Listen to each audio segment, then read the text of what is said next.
law, I want them to make that pronouncement so that Ghanaians will hear. So that we will go to the electorate with the story again. That these are hypocrites. These are opportunists, political. So it is a political capital you want to milk? Not me milking. It's not me milking. It's their conduct, their actions, the bad faith. The bad faith. And you won't relent? Relent on what? Relent on getting them to Why? sign. As in, there is forgiveness in this matter. This is not about what my Lord Jesus told us about forgiveness. It's about principle. You say that you want to enact a law that would incarcerate a person found guilty. Stick to it. Why would you want to change? Because now you are in government, so you are seeing the reality. No. I have a minute to wrap up on Galamsey. You again touched on it. You see, the government says they're doing quite a bit. No, they have NIMOS. They're arresting a lot of people. No. They are doing nothing. In your home region, central region, the Kwenyako now has been. They've opened the the headworks there, and that's a sign that, at least from the regional minister, that some progress has been made. They've spent a lot. I was chair of Ghana Water. A lot has been spent for water treatment. That in itself is not enough. You see, let me go back to 2010. Briefly, because... Yes, briefly. We were warned by Anas in his documentary in 2010. We didn't heed to it. 2015, the finance minister, Tetekwe, made a strong case on this matter before the finance committee.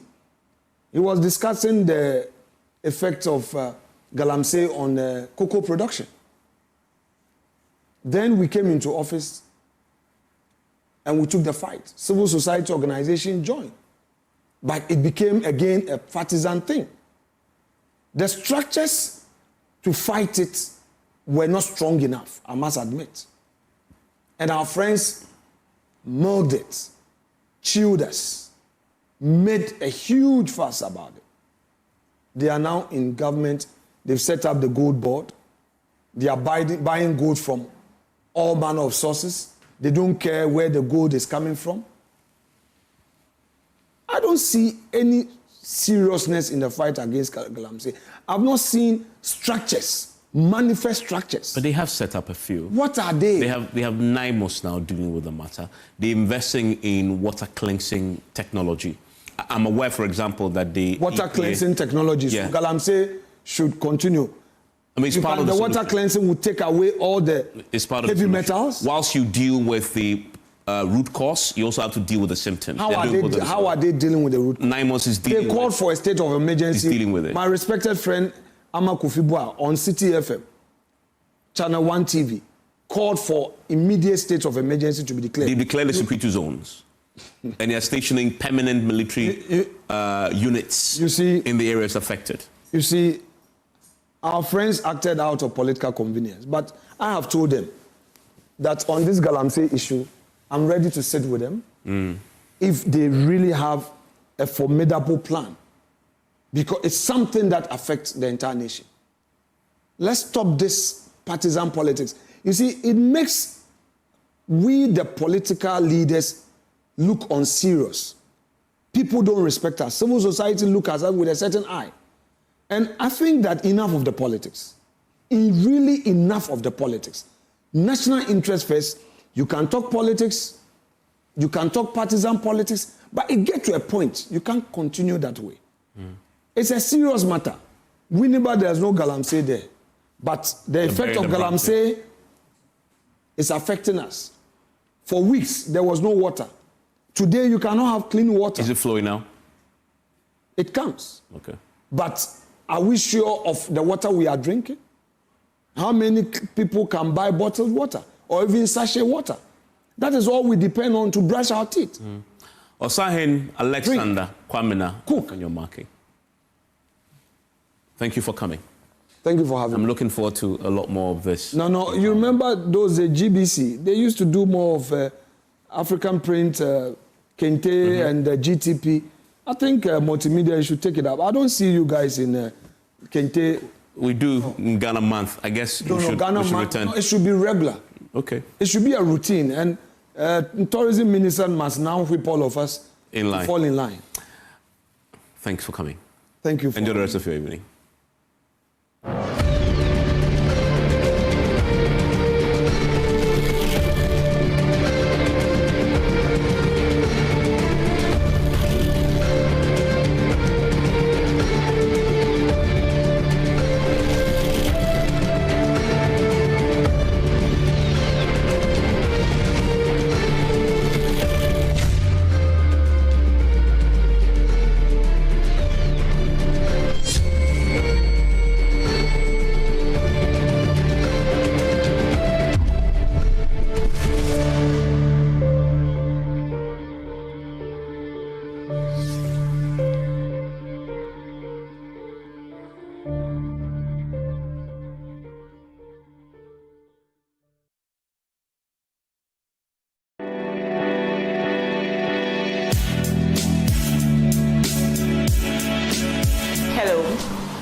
The marketing lead for Pensive Global Consultancy. At Pensive Global Consultancy, we uncover stories with market research, transform raw numbers into powerful insights with our Collectify brand.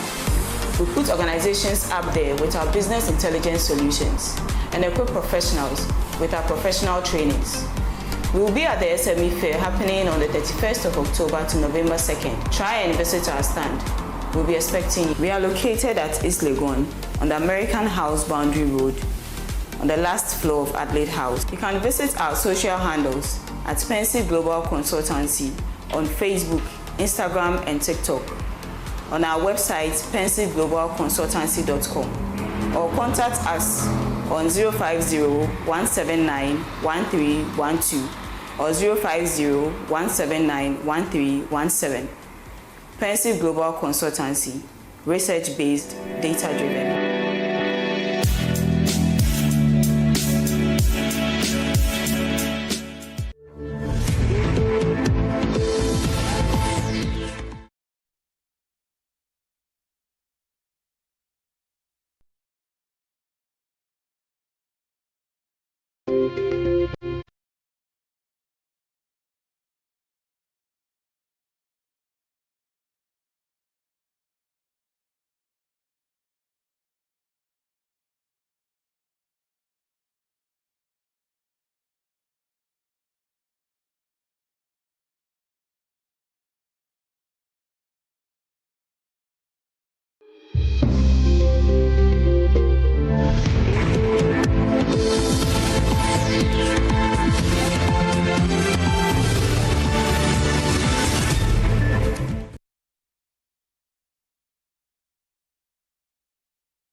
Bank of Africa, as strong as a group, as close as a partner. Where Duraplas goes, water flows. PS Industries has introduced a new roofing system known as Colorlink Plus. Flamingo paint, simply superior. Syntax tank, are you strong? Are you tough? Cherry Tree Properties. We develop spaces as though we were going to occupy them.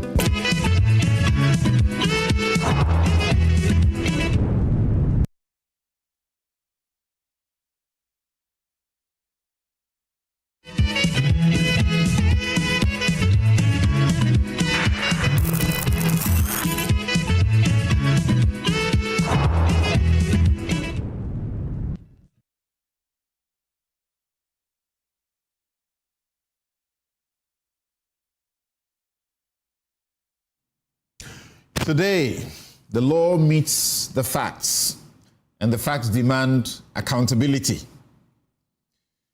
The minority says it is blocking the CJ vetting. But is it a constitutional stand or just bluffing in the face of political inevitability? The micro-minority? The special prosecutor presses forward 125 million Ghana cedis allegedly lost. Colonel Foriata and 5 others have been named. Is this the beginning of justice or the makings of a reputational war? And as Parliament debates sweeping amendments, a complete overhaul of the Cybersecurity Act, we ask, is this spy bill reloaded? Is it an upgrade for digital safety or a license for unchecked surveillance? So, from vetting to prosecution to digital control, the stakes are high and the contradictions louder than ever. This is Newsfile. It's your most authoritative news analysis platform. Here on Newsfile, we put Ghana first, but this is where Ghana holds power to account. Remember, the things you do on the digital space could get you into jail for between 3-5 years. You could be paying about 60,000, the very minimum, or up to 300,000 Ghana cedis. We're right back to deal with the vex matters.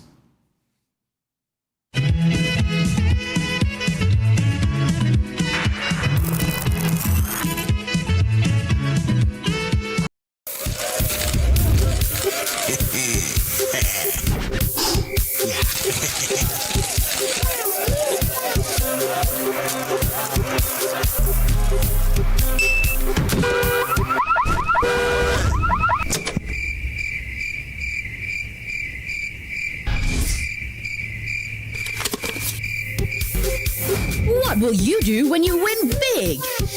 With over 2 million Ghana cedis up for grabs, transact more than 100 Ghana cedis with your Momo app, and you could win daily, weekly, and monthly cash prizes, and 100,000 Ghana cedi grand prize. Bank transfers, POS, and third-party transactions also qualify. This promo runs in collaboration with the NLA on the Caritas Lottery platform.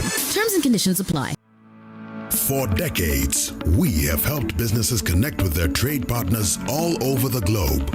From Ghana to Burkina Faso, Côte d'Ivoire, Benin, Togo, Senegal, China, Morocco, France, Netherlands, and many other countries. We have made it possible to bring Ghana to the world. We have brought small and medium businesses closer to their customers across the regions in Ghana with our SME support facilities. We have brought relief and smiles to the faces of families with our employee personal loans.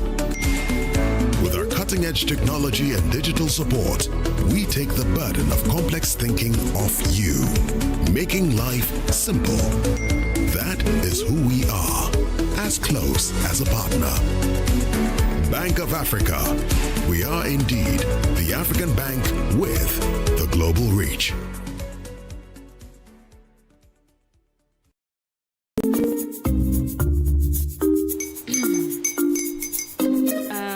Kwame and his uncle are almost here. Wait a minute. This one too, your friend Kwame. Wait, Kwame. As in the same Kwame again? Yes, Mommy. I'm the second coming. Into all this tension just to reintroduce that broke boy from Kaswa. Why would you deceive the family like this again? Now I understand the whole delay. Troll from Kaswa. Why wouldn't he be late? Or being late, of course.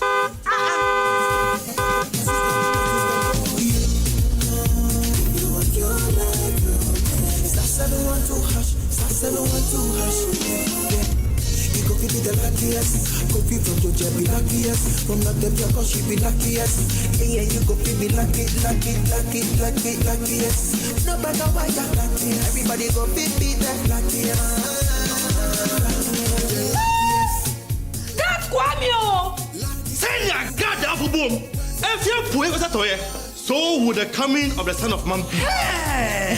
Is that his car? Ha! Even now, your shadow the way designer. I use my own mouth to reject him. Oh, this is my mouth. Look at that. Pardon me, my son. Now, tell me the truth. How did this all happen? Oh, mommy, simple direction. Mr. Goodluck no chem way.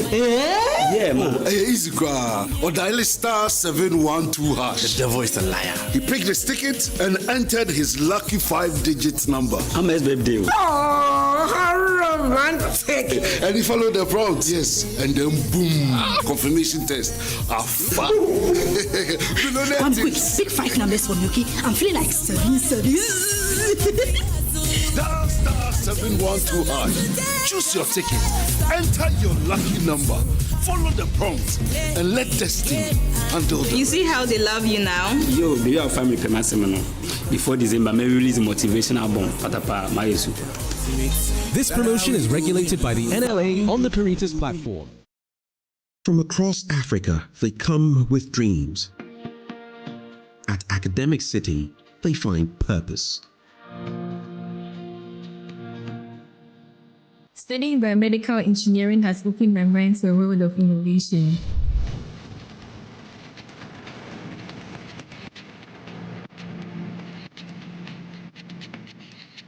As a parent, seeing my daughter class at ACT gives me peace of mind. ACT didn't just teach me skills, it gave me the confidence to lead change. A world-class faculty, hands-on learning, a campus that inspires bold thinking. Join a community building Africa's future today. Academic City University, educating future-ready leaders.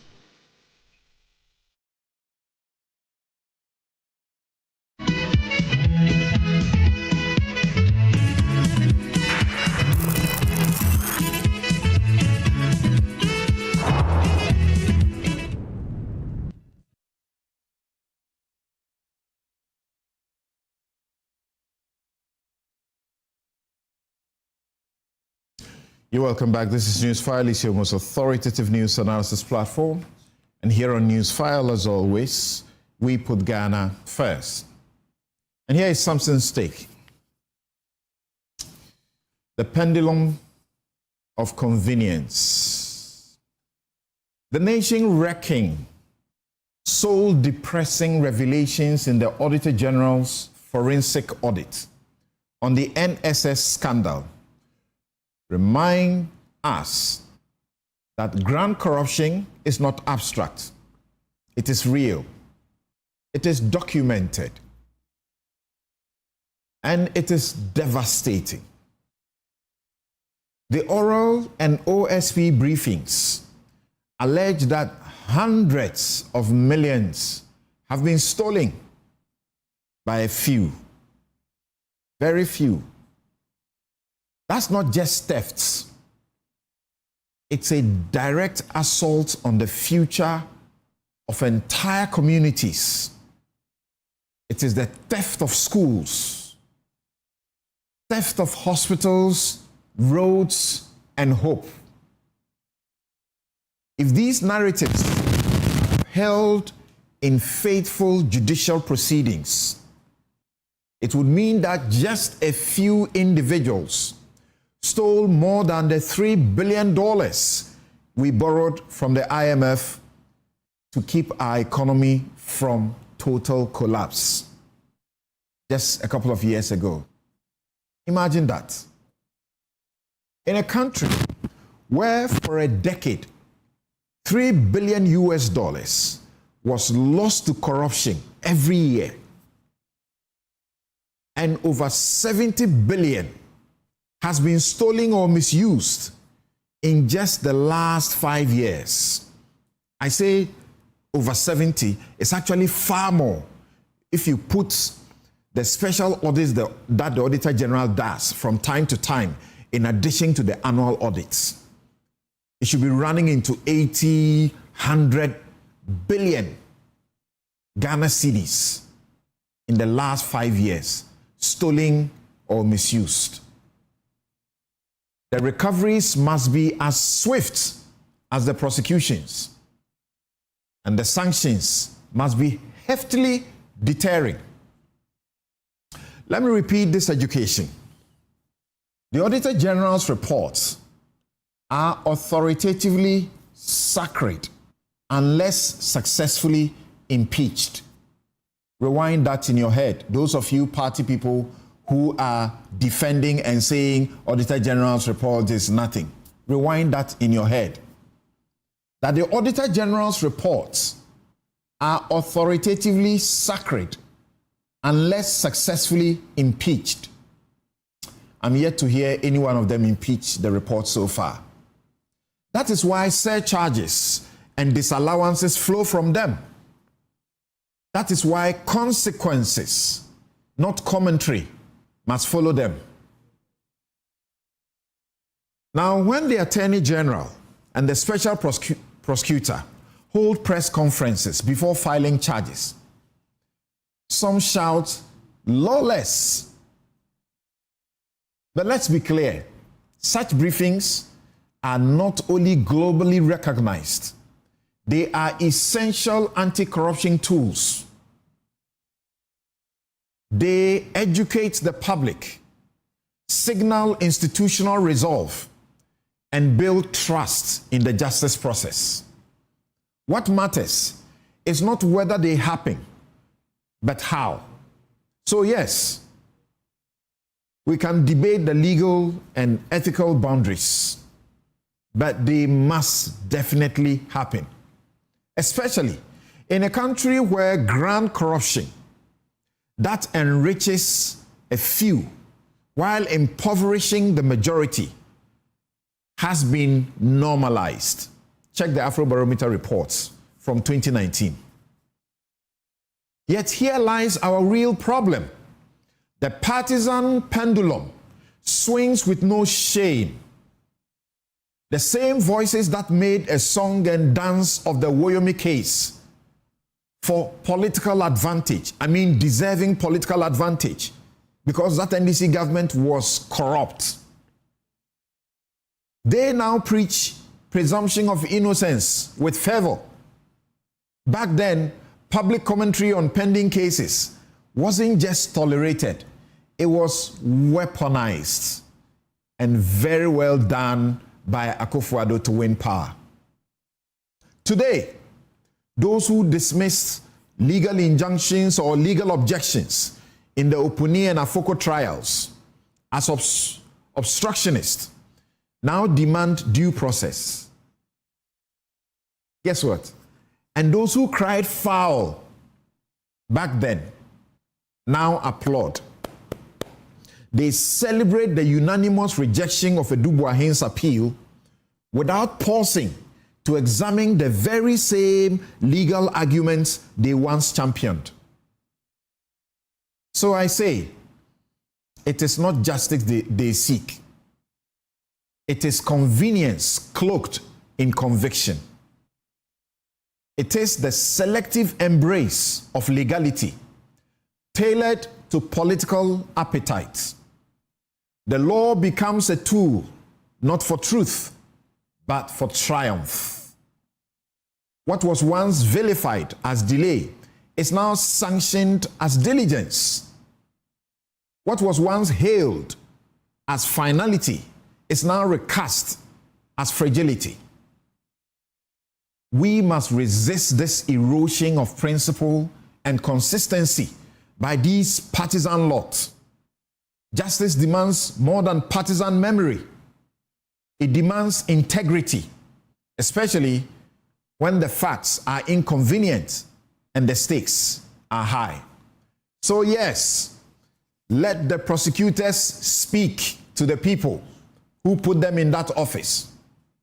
Let the Auditor General's report stand, and let the law apply without fear, favor, or faction. And that is my take.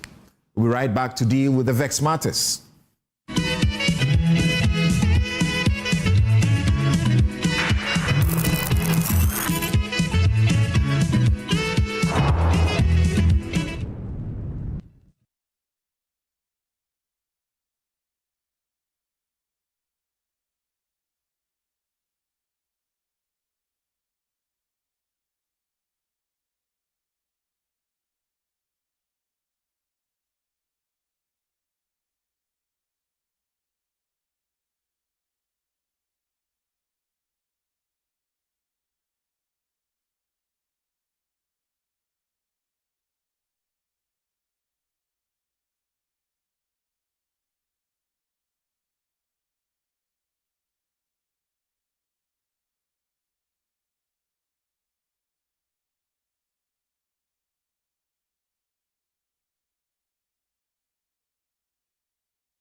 For decades, we have helped businesses connect with their trade partners all over the globe. From Ghana to Burkina Faso, Côte d'Ivoire, Benin, Togo, Senegal, China, Morocco, France, Netherlands, and many other countries.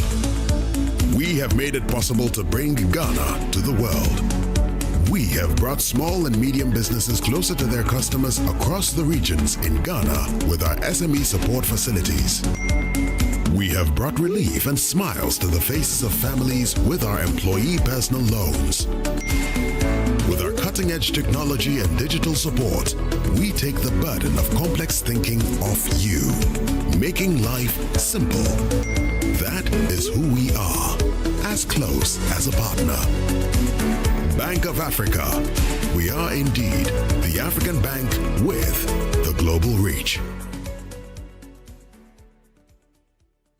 The Goober Awards has always been more than a celebration. For years, we have honored excellence across the African diaspora. This year, 2025, we take it further with a chartered flight straight from Accra to Bridgetown.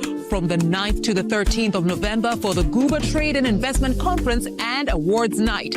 There will be 9 panel sessions, private roundtables, and investment-ready site visits, all designed to build lasting connections and open new opportunities. Goober Barbados. This is where Africa and the Caribbean come together to connect, build, and to renew. A true reclaiming of our Atlantic destiny. Join us. Secure your seat at GooberAwards.com or call 024-515-6705 or 059-738-5229. Goober Awards 2025. Connect, build, renew.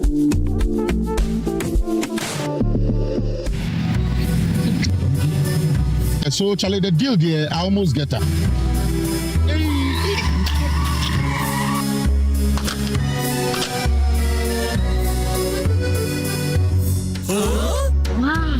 Syntax pipe, as tough as it can get. You're so sorry with your back, sorry. Oh, what are you was a thing? What the cat never well. We can catch him. Mitch. Hey! Now, I'm back. Between the pie and carbon. Hey, madam, pipe menu. Hey, Syntax pipe. Me tono, omo catch am say no ho dem pa. Say ye fie, say ye foam. The pipe we bia e ye ne gam. Syntax pipe. Why eliki? Come, madam. From today, Syntax pipe be my pipe. No 2 ways. When you know, pipe be na be use. SINTEX pipe. Syntax pipe. Ile carry water. No hala.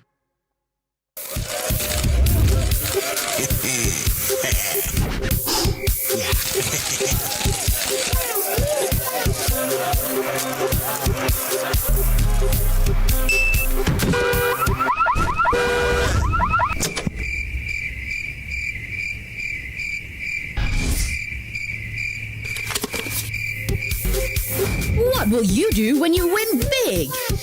With over 2 million Ghana cedis up for grabs, transact more than 100 Ghana cedis with your Momo app, and you could win daily, weekly, and monthly cash prizes, and 100,000 Ghana cedi grand prize. Bank transfers, POS, and third-party transactions also qualify. This promo runs in collaboration with the NLA on the Caritas Lottery platform.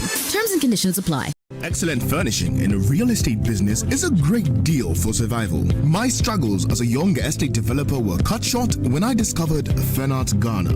With quality furniture made from the finest woods and amazing after-sale service, Fernart Ghana changed my story with every single home I built. It's a one-stop shop that serves the interests of clients with a variety of living room and dining sets, solid wood kitchen installations, wardrobes, doors, cabinets, beds, pergolas, floor parquets, and many other wooden products that will last a lifetime. With Fernart Ghana, all clients are offered the opportunity to customize furniture to their specifications, and the smile on their faces says it all.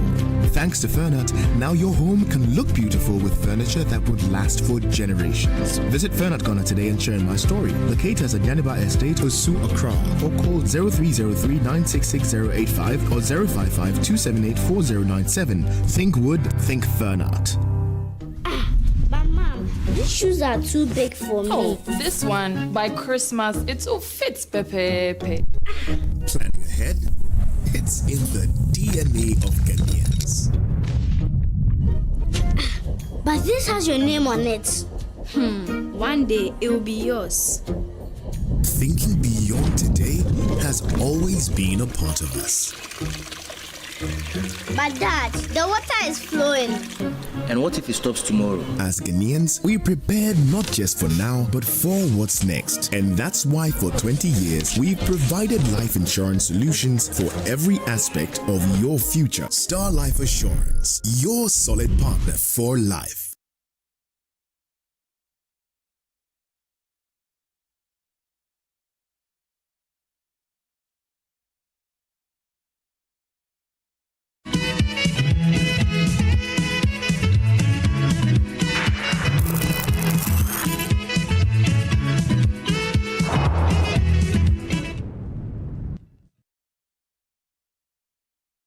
Part of our democratic dispensation is that anybody who is aggrieved by any administrative body, whether it's a constitutional body, executive or parliamentary body, has a right to proceed to courts. And it's important that we give meaning and effect to these provisions that are in the Constitution. Not to say that the Parliament is not independent. The Judiciary and Parliament are both independent but coordinate in status. And in order not to, cause a lot of confusion, our own standing orders provide that when there are matters still pending in courts, Parliament should hesitate in considering those matters on the plenary. And I think that this is one of such instances where Parliament must tarry a while for the processes to be completed at the Judiciary before we can proceed. So that's our very first issue we are going to canvass for you, and hoping that we can be as brief as possible about it. My guest this morning, Dr. John Osai-Kwapong, is Democracy and Development Fellow, CDD Ghana, and Project Director at the Democracy Project. Prof, thank you very much for making time to join us, sir. Yes, Doc, I didn't hear you. Please unmute your mic. Good morning, and thank you for having me. Great. And my apologies. How did I forget your book launch? Well, you just have to buy one copy at a very good price, and I'll forgive you. So, in this book, you are saying John Rama has done what? I'm saying that he's on a quest for, in my opinion, a quest for redemption. The redemption partially has come with the victory in the 2024 election, but I think the redemption would be complete based on what happens at the end of his second presidency. And I end on a note of saying, I hope good things happen.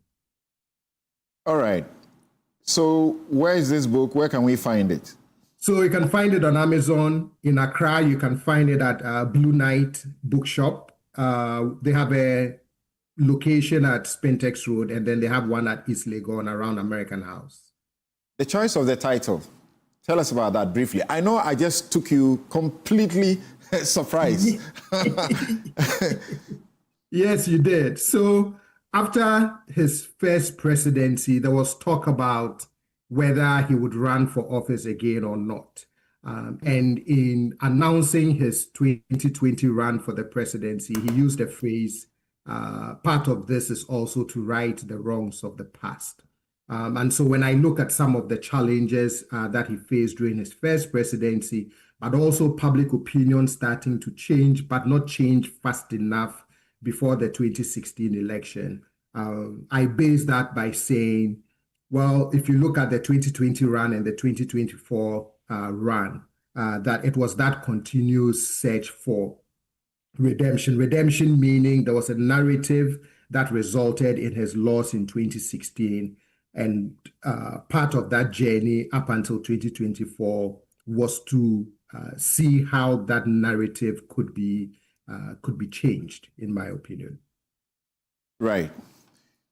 So you have just been listening to Dr. John Osai-Kwapong, and I've just asked about his book, his latest book.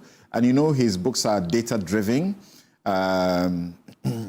Afrobarometer is It's his baby, sort of. And the book is titled John Mahama, Reflections on His First Presidency and the Quest for Redemption. John Mahama, Reflections on His First Presidency and the Quest for Redemption. It's just been launched. Look for it and enjoy it along with all of us. So, thank you. So he is first on the list this morning as a panel. Suleimana Brahima, Executive Director, Media Foundation for West Africa. Fourth Estate. People are causing a lot of trouble in this country, eh? I think we are doing what we have to do. Everywhere, Fourth Estate. And you are bringing down what they say. You are bringing down indigenous companies that are doing it well. This story about SML leading to this investigation that the OSP now shows us that it is saving us 1.4 billion and then seeking to recover 125 million. This is your doing. Well, I mean, contracts for sale. You got the president terminate somebody's, appointment. You got their accounts frozen.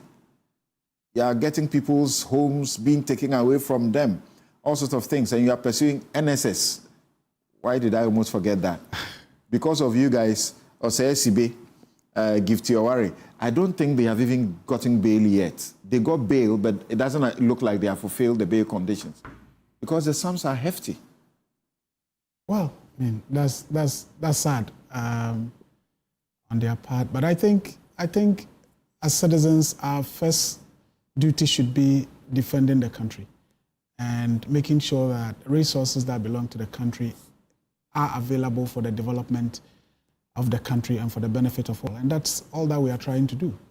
We don't seek to bring people down. I think we'll be the first to support any indigenous company that is doing credible business. But we wouldn't overlook or turn a blind eye to companies that are signing fleecing deals in the name of protecting indigenous companies. I think that is something that we will not do. But are you not getting to a point where it may be unsustainable? And look, even when things are public, I still need to post the caveat. I'm their lawyer. You get sued left, right, center, and the suits are costly. Even if they are, as we call them, slaps, they are nuisance suits. They still cost you. Yeah, I mean, actually, that's the case. For every major story we've done, it's come with a suit. SML, we are in court. I mean, they've sued us. National Service, Nana B has sued us. Forest National Service, their first suit failed. Yes, their first suit failed. You. Then Nana B sued. Forest Invasion, there's an MP who is in court against us, and recently KGL. There's someone in court against us. I think at the end of the day, you even entered Dag Heward Mills' church. Oh yes, and we also sued you. Yeah, I think that one. His lawyer joins us. Yeah, we got sued multiple times, including a suit in London. Yeah. That eventually we dealt with. So at the end of the day, if we are doing the right things, it's always difficult to do the right thing. If it were easy, I'm sure everyone would have been doing it. And I think that is why perhaps we don't have as many media houses being able to stand up to do it. This morning I saw on your page you were Fourth Estate, you are seeking donations. Please tell us how we can donate. No, absolutely. I mean, if you go on the website, you can either contribute through Paystack, or there's a mobile number that has been advertised, or you can donate via bank account, or you can walk to the office and say, well, you want to contribute. Which is the website? What we are doing. You can either go to mfwa.org or go to the fourthestate.gh or go to Fact Check Ghana. On all these platforms, it's one and the same organization. Right. Make a contribution. Thank you. Richard Ahiagba, Director of Communications of the New Patriotic Party. He takes no prisoners. Yes. So now, the micro-minority, they are doing wonders, eh? They want to stop the CJ's vetting. Like the Fourth Estate, they are focused. Right. They are doing what they're supposed to do to advance our democracy.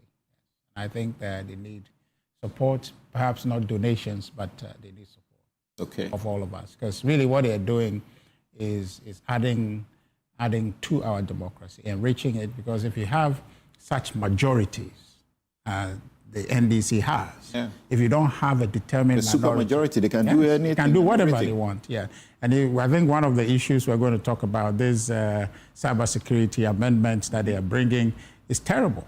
It's terrible. That's what you can get when you have a tyrannical majority in parliament, in a democracy. You're losing it, really. So the minority actually needs all of our support. In fact, the government must see what role they're playing to ensure that the infrastructure of democracy is preserved. We need a very vibrant minority. Absolutely. Otherwise, we're in trouble. Yes. Right. And this morning, I just want to give a serious shout out to the minority leader and the entire leadership and the parliamentary members, or the members of parliament of the minorities. I want to give them the exact support that I can, and I think that we need to canvass more support for them, because you have some figures in there who are doing quite a great job. And incidentally, it's strange. Normally it was parliament, so every see the NDC bench.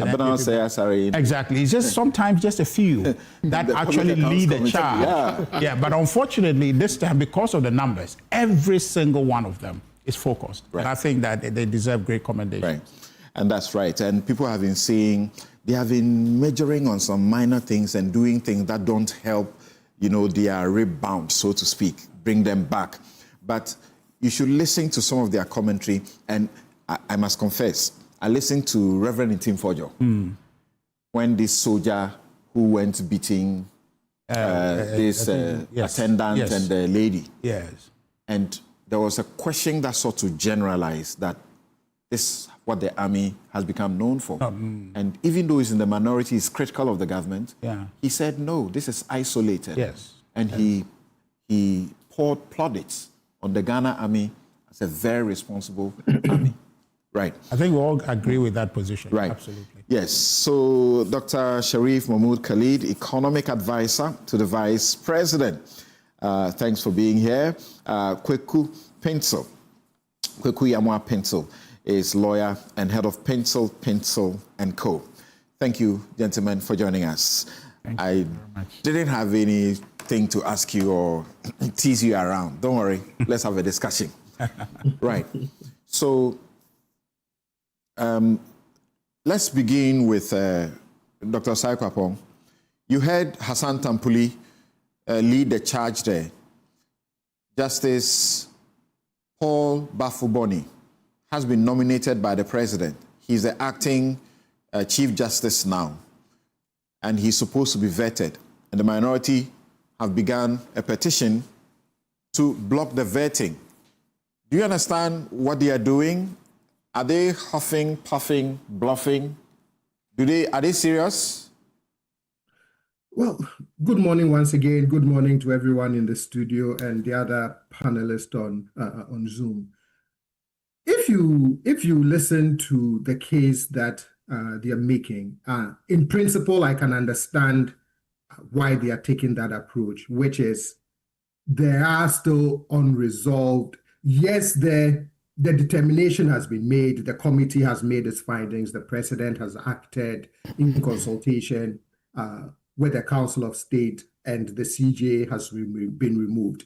The acting CJ has now been nominated for the substantive role of CJ, which now requires a vetting before Parliament. But if I understand the minority correctly, there are still legal processes that have been instituted or initiated against the entire process that needs resolution before a vetting can proceed.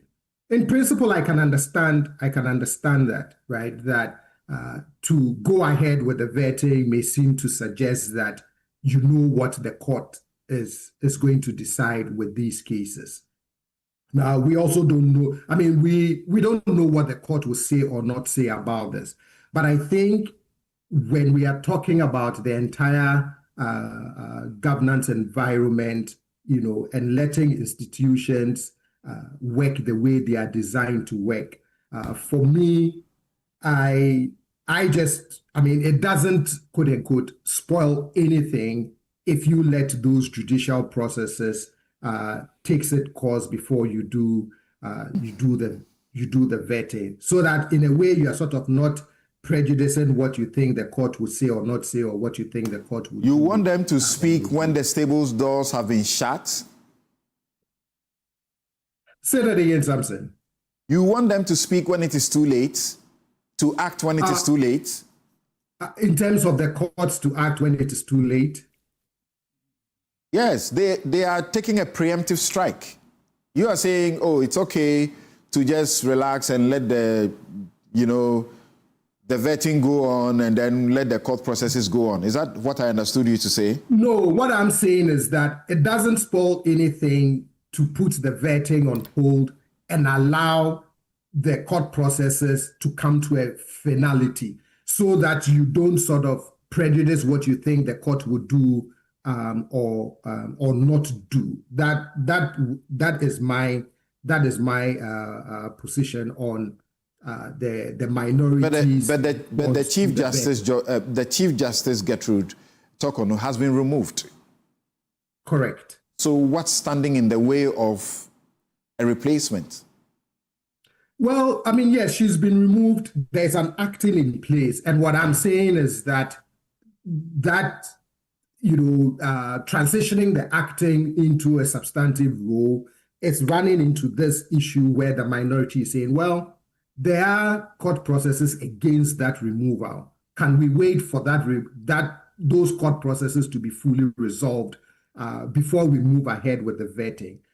In principle, I don't think there's anything wrong with a position like that, because proceeding then would sort of assume that you know what the court would say or how the court is going to rule on the substantive matter before them. And I would want to sort of avoid that kind of prejudice thinking with regards to what you think the court would do or not do. I'm not one to read motive into the things that people do, but do I also believe that there's an element of politics around this? Yes, because of the minority's position again on this entire removal process, that I believe part of it also has to do with extension of that grievance. But when you put the politics as well as the principled issue of let the courts resolve all of this fully before we move ahead with the vetting, I can see why they would take that kind of position. Kweku Pinto, where do you stand on this? Do you support the minority's point of view?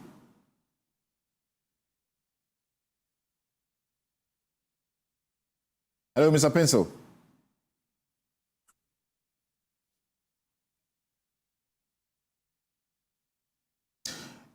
Can you unmute your mic? Okay. We can't seem to hear Kweku Pinto, so we'll move on. When he's in a good place, we can get back to him. Yes. So, Richard. Yeah. Why must governance stop? Because one CJ is challenging her removal. Good morning. To our viewers. I don't think that there's a vacuum so much to say that there must be a stop in discharge of justice in our country, because nominated Chief Justice is also the acting Chief Justice.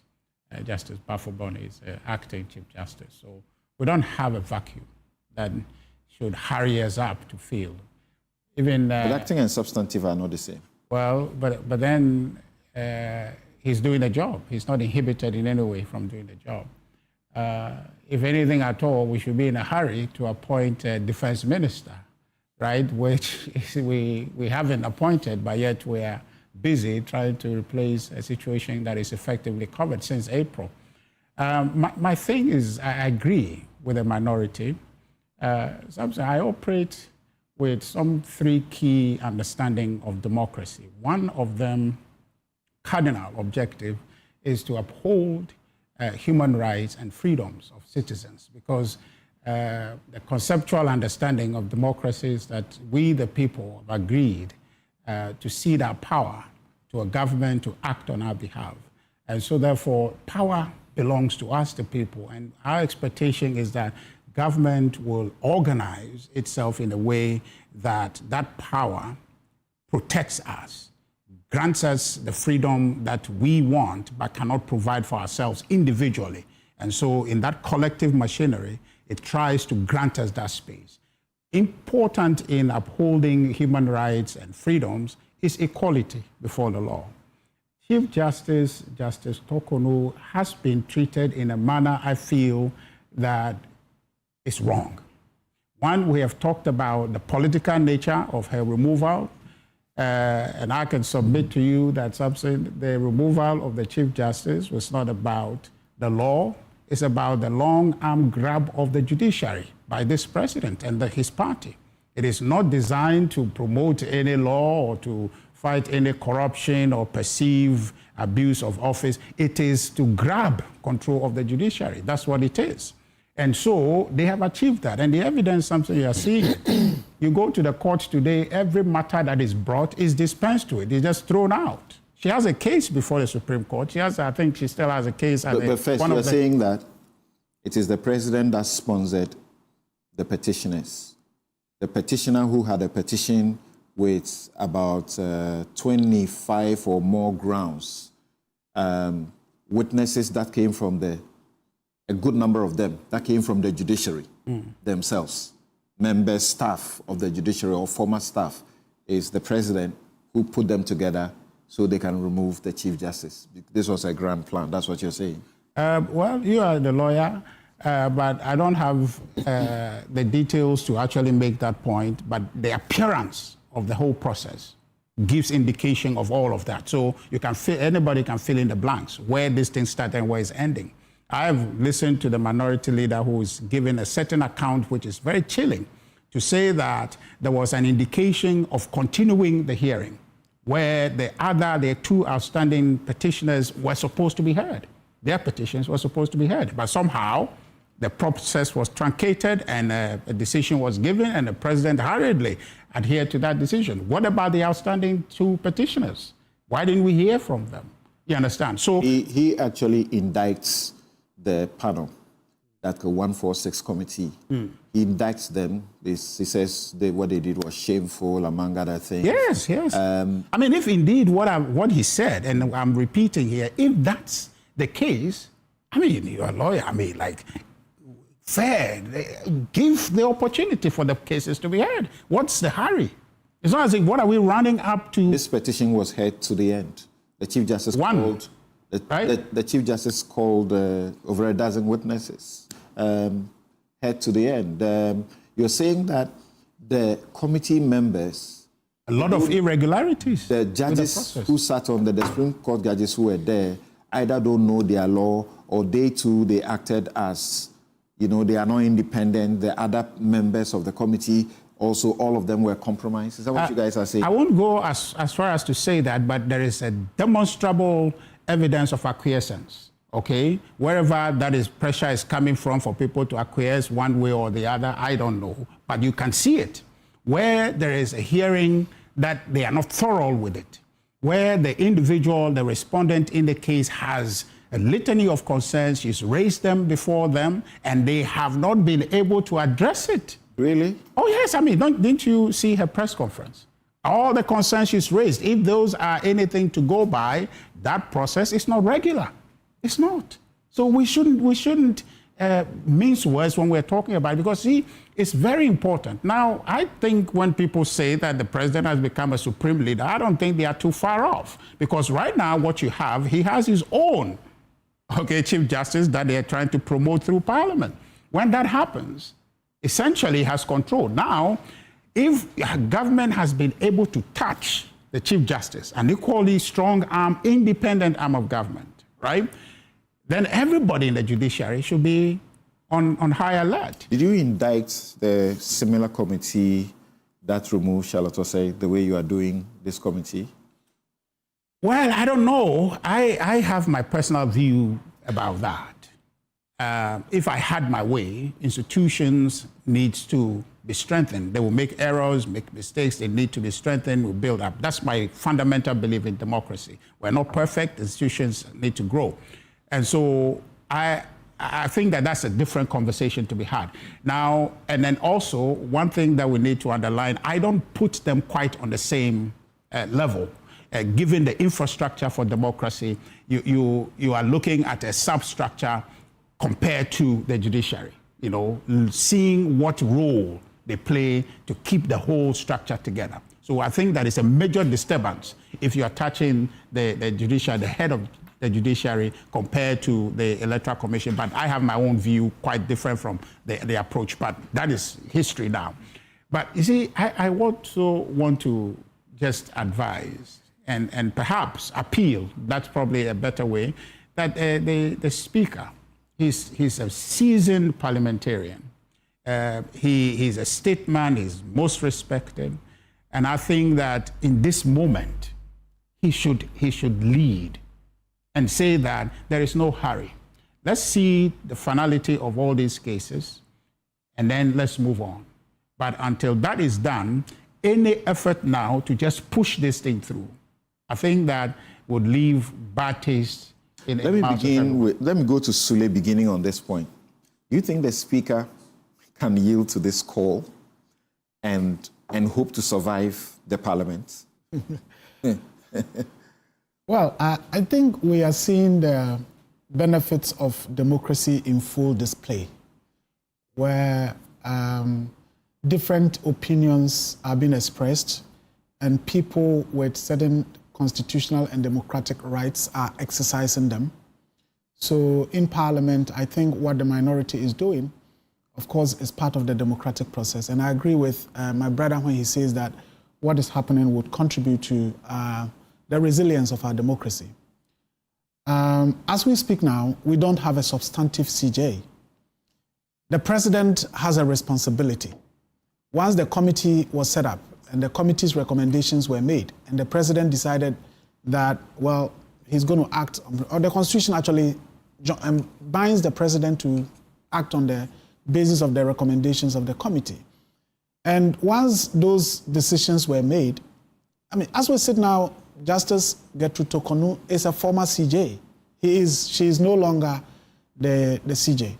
And I think that it would be quite negligent on the part of the president to say that even though there is no CJ, I'm not going to roll out the process to have a substantive CJ in place. And I would wonder why Parliament would say, well, even though we don't have a substantive CJ, the president, who has the constitutional mandate to nominate a CJ, has done so, but because there are processes in court, even though those processes were there, some of those processes were there even before the president acted, we are going to yield to a demand that we should hold on to the processes until decisions are made. Their point is that after her removal, before her removal, there were suits that were pending. Yes. Of course, she sought injunctions. She didn't succeed. There were some suits that she didn't mount herself. The Asefua suit is still pending. The one that went to the ECOWAS court by herself is also pending. And yes, the injunctions that those others sought failed. But after her removal, she instituted another process in the High Court. After her removal? Yes. Mm-hmm. She instituted another process in the High Court, and she's asking for three things.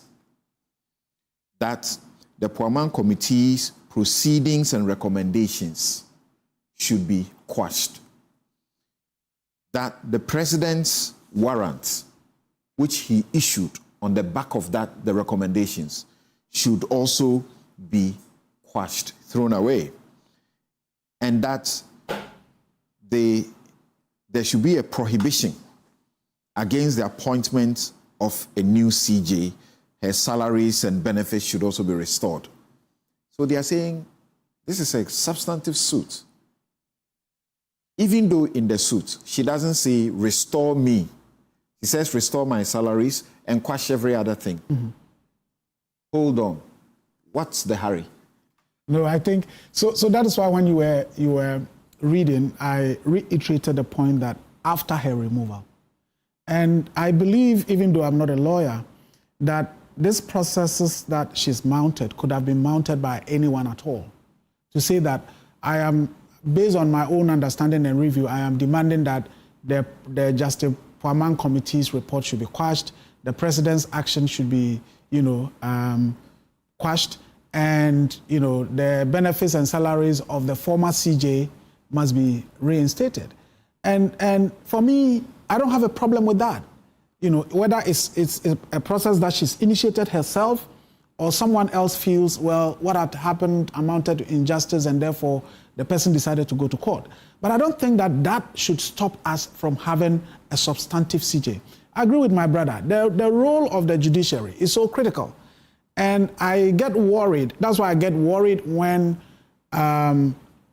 people in politics decide to put out narratives that would further undermine the independence, the reputation, the public perception of our judiciary.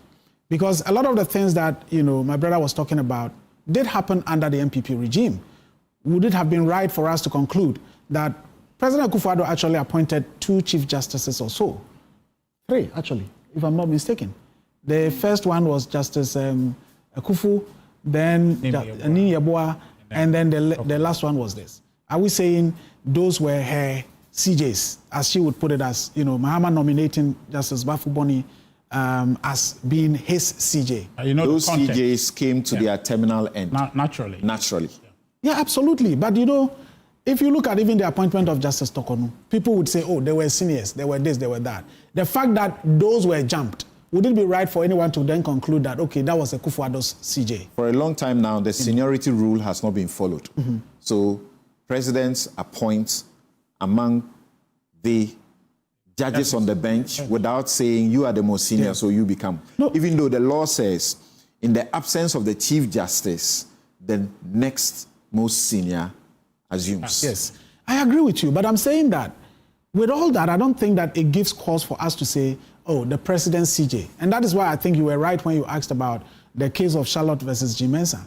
Would it have been right for us to say that G. Mensah has been chosen as President Akufo-Addo's, his choice or his electoral commissioner?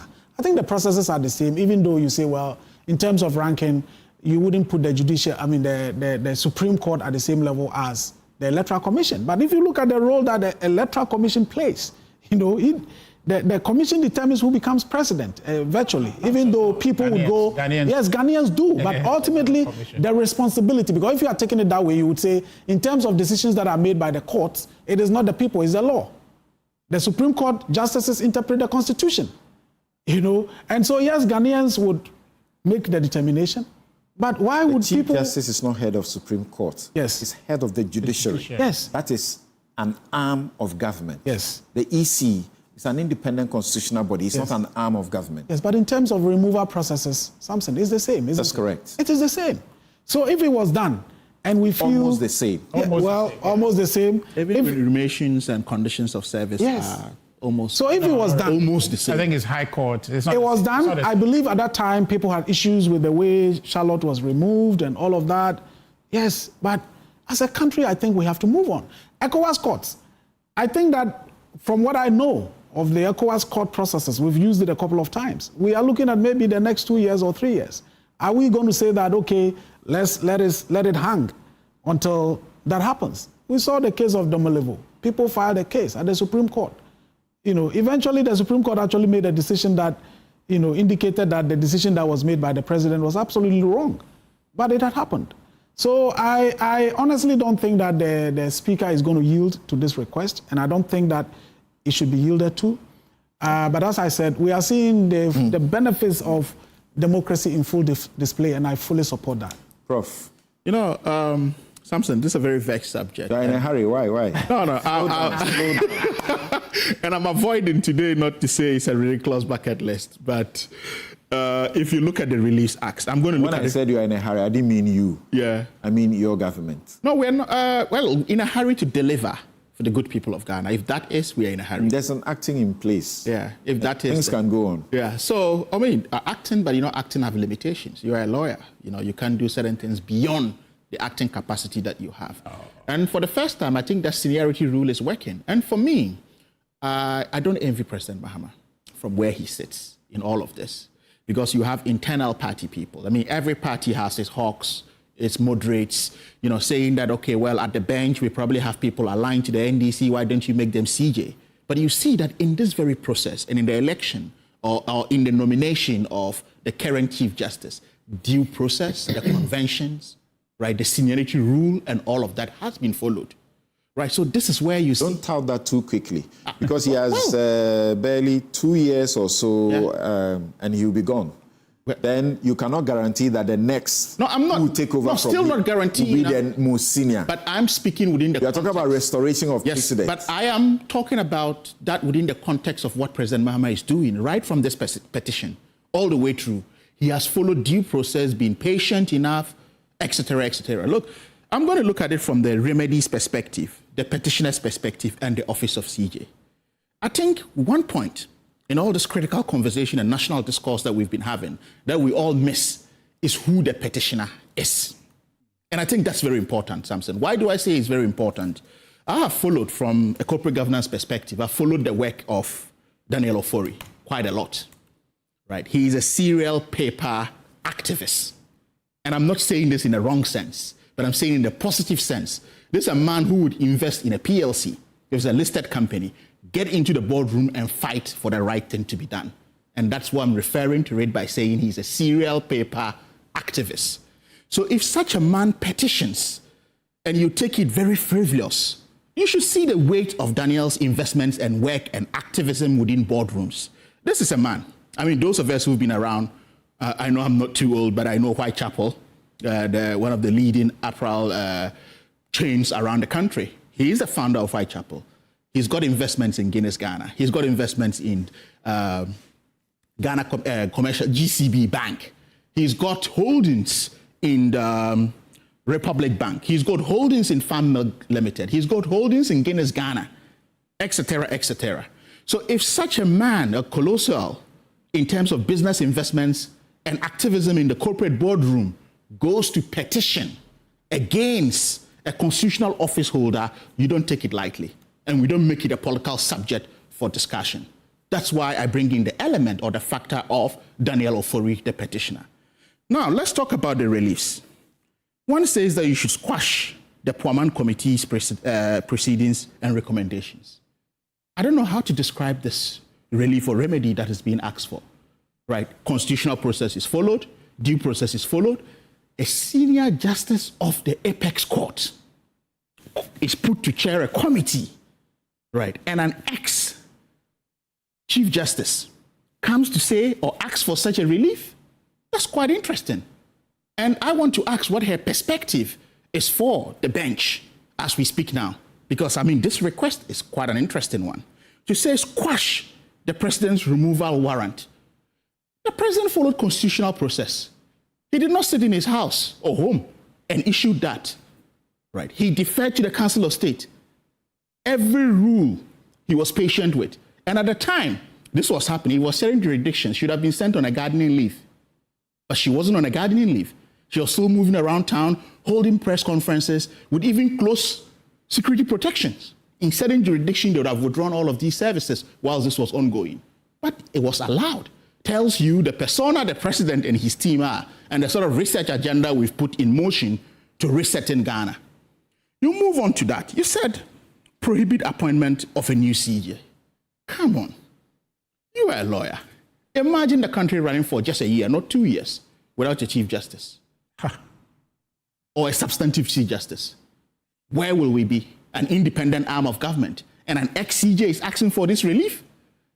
Then she finally comes to an interesting one that I thought that the lawyer she is for all these years in high standing and the chief justice she has become should have been the strongest point for negotiating, which is what?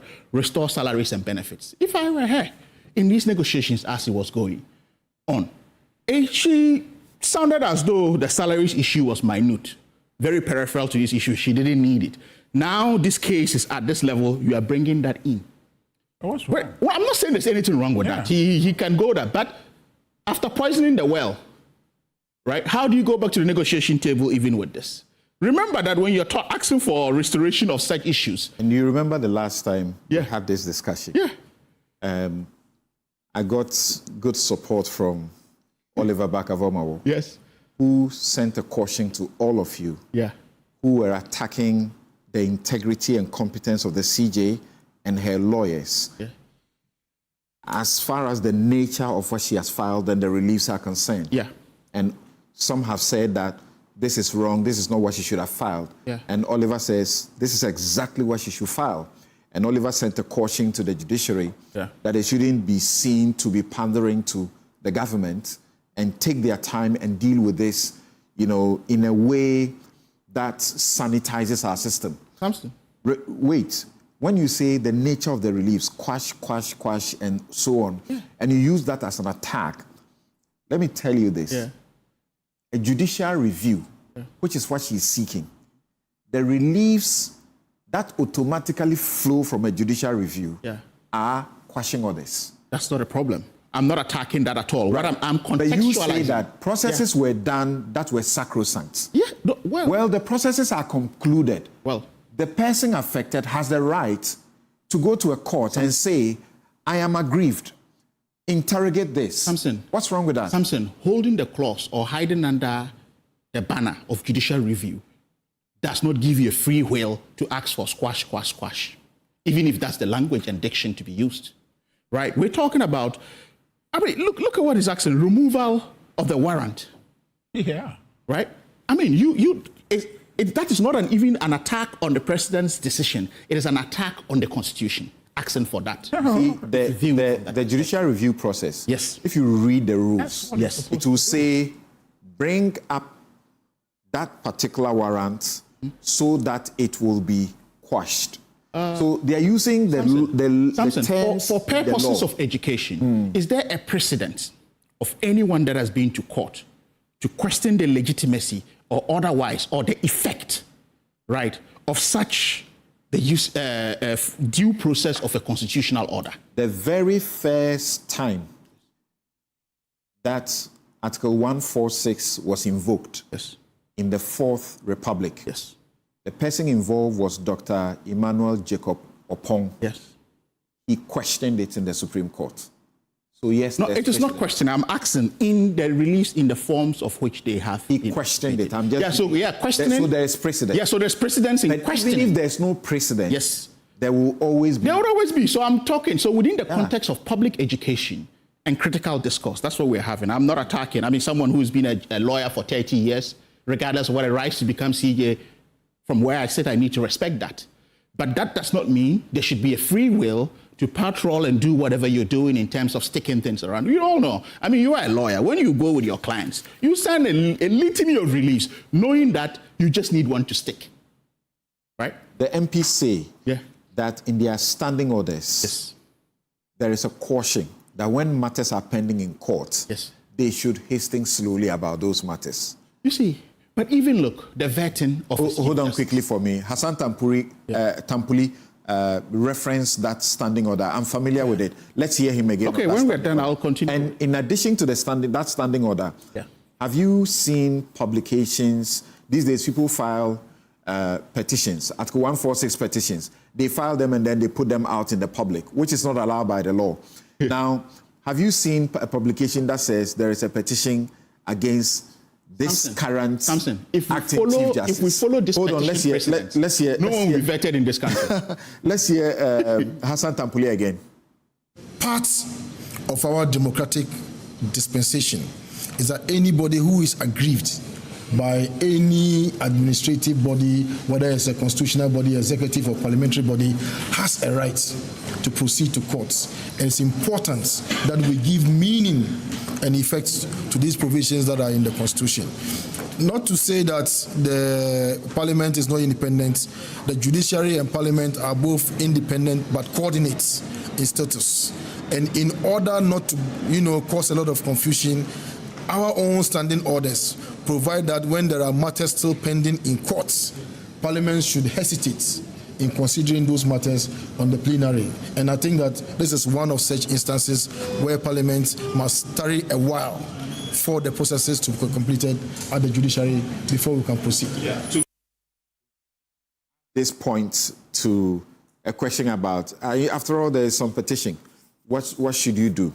And last week, my production gave me an all-lawyer panel, so I had to play a certain role. Yeah. And I ended up becoming NDC. Today, I am very sure in my mind, but the role I'm playing, I'll end as an MPP. Yeah, but if you even look at it, you look at even the Charlotte Osei's removal. When was the petition done? It was done on the 28th of June, 2018. Kweku Bako filed an appeal on the 11th of July. I was Kweku Bako's lawyer. Yes. Yeah, and what happened? On the 23rd July, Jen Mensah was appointed. Right? So if we want to juxtapose these issues and look at them, then, and what, from the point we're coming with the petitions and holding all of these in, staying out of this, then if they appoint anyone to even be minister today, someone can go. Someone, go with a frivolous petition and it halts the process. So are we going to, how do we expect to go on this tangent in all of these situations? So for me, the vetting process in and of itself, right, is a constitutional mandate that allows for transparency, the test of the efficacy of the office holder, right? In any matters that may bar the person, we all know Justice Eniyabwa, fine jurist, as he is. So why would you take a process that he's remote from? If you want to go on the process, look, where I would have... Say Justice Eniyabwa. Sorry, I said Justice Bafuboni. Yeah. I beg your pardon, Justice Bafuboni. That's all right. Yeah. So you go in, very fine gentleman, and he knows his law. So you go in. Why wouldn't she say, okay, well, in certain jurisdictions. Actually, he's a Kufu appointee, eh? Yes. That's where Professor Remo, to because research, we can bring that to test and say, so President Mahama is actually following the due process. But let me end on this point, Samson. What I'm trying to say here is that within this process, she could have said, look, I'm asking for XY release. There have been instances, right? If the court feels that certain wrong has been done to him, they can ask for her restoration. But that doesn't mean that there should be a vacuum for an independent office, an office as critical as CJ. Is it not more decent not to put somebody in and then the court says remove that person and let... No, we are following due process. It's not about what is neat and what is not neat. It's the due process of it. But I think that people should be commending President Mahama. When I was doing the Charlotte Osei case, that's the same thing I was thinking. Okay, so when I get the judgment, Jim Mensah will go out. Yes, it's doable. But Samson, so you see, Khalid, you need to recognize this. And I think you were making the point, except you're afraid you'll be perceived one way or the other. But I'm never afraid of that. Okay. But I think that you are relatively balanced in your approach. But you see, the power of judicial review is such a powerful thing. It's the counterbalance to executive power. That's correct. And that is something that should not be taken for granted. The history of it goes way back when that force was established. So I'm saying that if the Justice Tokono is seeking a judicial review, that actually, Samson, puts a burden on us. Yes, I understand how interminable it would mean if the case is not decided and therefore we have to wait. But I also recognize that there is no hurry in this case, really. Chief Justice Bafuboni, who is in line to become the next CJ, he is the acting CJ. So he should empanel the judges to look at the case. That's one of the concerns of the minority. Yes. Sule, one of the concerns of the minority is that the CJ cases, CJ removal challenge cases, appear to have stalled. They are not moving on. Nobody is working on them. Those that they ended up dismissing the injunction application, the substantive cases are still pending. Why didn't we, or shouldn't we be looking to fast track them so that we know the end? Well, I think we are talking about decisions that have to be made by the same judiciary that we are talking about. It's not as if these are cases that you and I. You're talking about the acting Chief Justice. Yes. Whose job it is. To ensure that the wheels. Yes. Move. Yes, but I'm saying that it is still the same judiciary that we are talking about. These are not matters that you and I can say, oh, we want this matters heard tomorrow or the next day. I agree with you when you say, okay, he stands to benefit if the cases are stalled, and he has the responsibility of ensuring that actions are taken. That's the accusation against him, and you can bet that Afenyomarkin King will point those things to him at the vetting. Well, I think that it's not about whether Justice Tokonu benefits or Justice Bafuboni benefits. I think a swift determination of those cases would be to the benefit of our nation.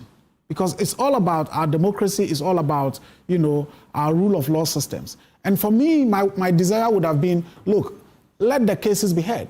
But even so, I'm saying that a determination has already been made in terms of whether Justice Tokonu has been removed or not. She is a former CJ.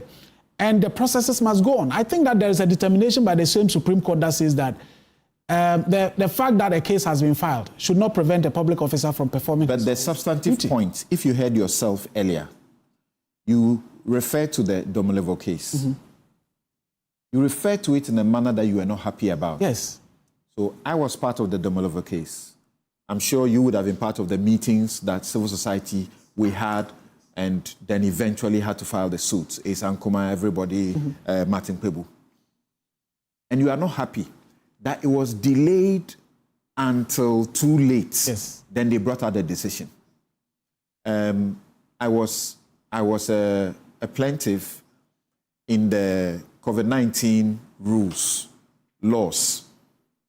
And when we filed the case, it was after COVID-19 was long gone, blah, blah, before the decision came and said that, law was wrong.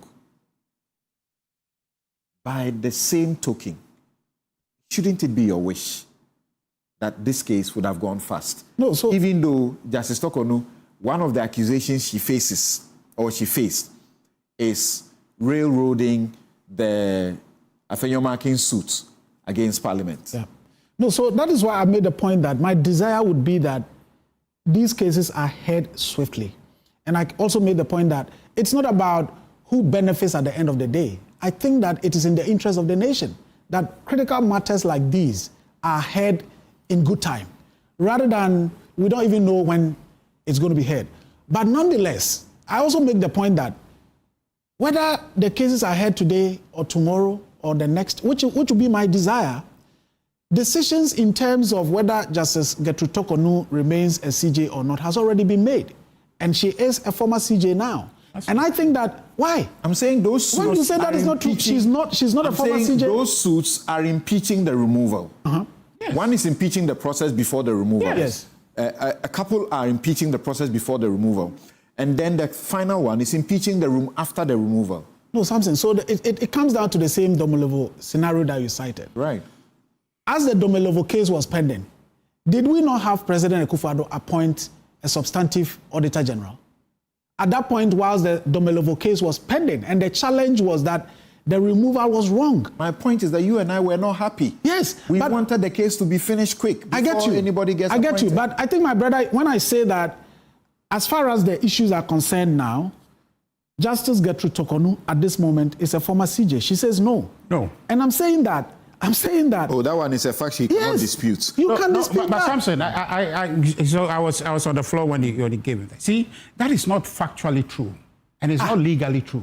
And you know, Samson. It's legally true. No, because her own, only her to own the extent. Wait. Her own suit in the High Court confirms that she has been removed. But I'm just saying that as far as legally, it's not true, and you know that. You see, the history of judicial review, remains. And if you go back to John Marshall's assertion, which says that it is the province of the Supreme Court to say what the law is. So the process has have been executed, Article 146. The executive, they've gone through a process, but the Supreme Court remains or reserves the right to say that that process, there was impropriety with it, and by exercising the power of judicial review, reverse that. That's understood. And that's exactly what the Chief Justice is claiming in court. So we cannot, until the conclusion of that case, now say that she is completely out of options. She's not. Legally. You use the word legally. Yes. Once you say legally, she is not removed, yes, then I would say that is inaccurate and we cannot miseducate the public. Well, you cannot. Once the gavel has come down. Yes. There was no gavel in this case. There was no gavel. No, hold on. I agree with you, but there was no gavel in this case. There was a certain committee that was put. Hold on. What did she say? I'm coming. There was a certain. I'm coming. Hold on. But what's she fighting? What is she fighting? So, wait. So something that question is for you. No, what's she fighting? Because look, if you believe in the power of judicial review and the extent to which it can go, it means that everything that is done until the Supreme Court firms it up in this request that she has before the Supreme Court, it is not conclusive, because the power to say what the executive has done is absolute and right remains with the Supreme Court. Absolutely. The only challenge for me now is that the person waiting in line to become the next CJ is actually a beneficiary of the process, and which is why which is why the process has stammered. But what we must do as a country and a democracy that must have a future is that we must insist that the Supreme Court hear this case and do so fairly. Okay. So that we can see we need to some move finality. All for all similar cases. We can move on. All for all similar cases. Don't be selective. I think this is the one in front. To say that would be, for example, saying that President in the 2012 elections, for example, when there was a challenge before the Supreme Court, then someone says, look, until the case is determined, we shouldn't have. No, that's a different situation. I mean, what is different about this? That's a different situation. Until the courts have decided otherwise. Yes. The CJ legally. It's a former CJ. Removed. But I'm saying that. The action before the Supreme Court is consequential. Requesting a review of an executive action is consequential, and that's on that for a constitutional procedure that has been followed. Wait for the conclusion of that in matter. Spirit and letter.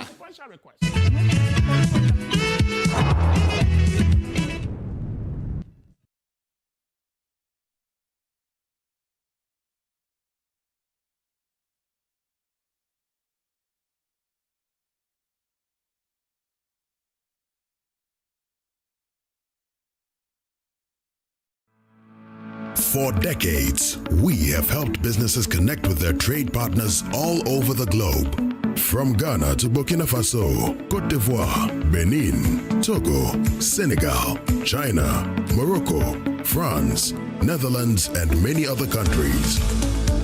We have made it possible to bring Ghana to the world. We have brought small and medium businesses closer to their customers across the regions in Ghana with our SME support facilities. We have brought relief and smiles to the faces of families with our employee personal loans. With our cutting-edge technology and digital support, we take the burden of complex thinking off you, making life simple. That is who we are, as close as a partner. Bank of Africa. We are indeed the African bank with the global reach.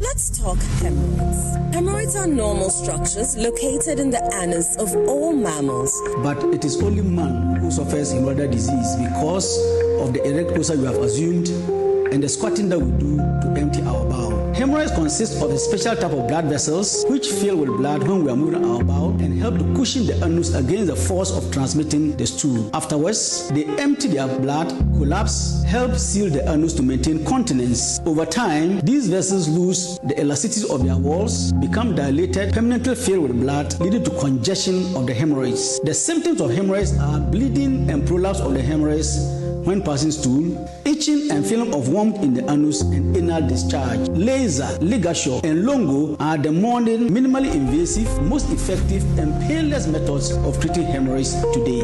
Winterber Hospital, First Ghana Colorectal Center, in to serve a peculiar health need.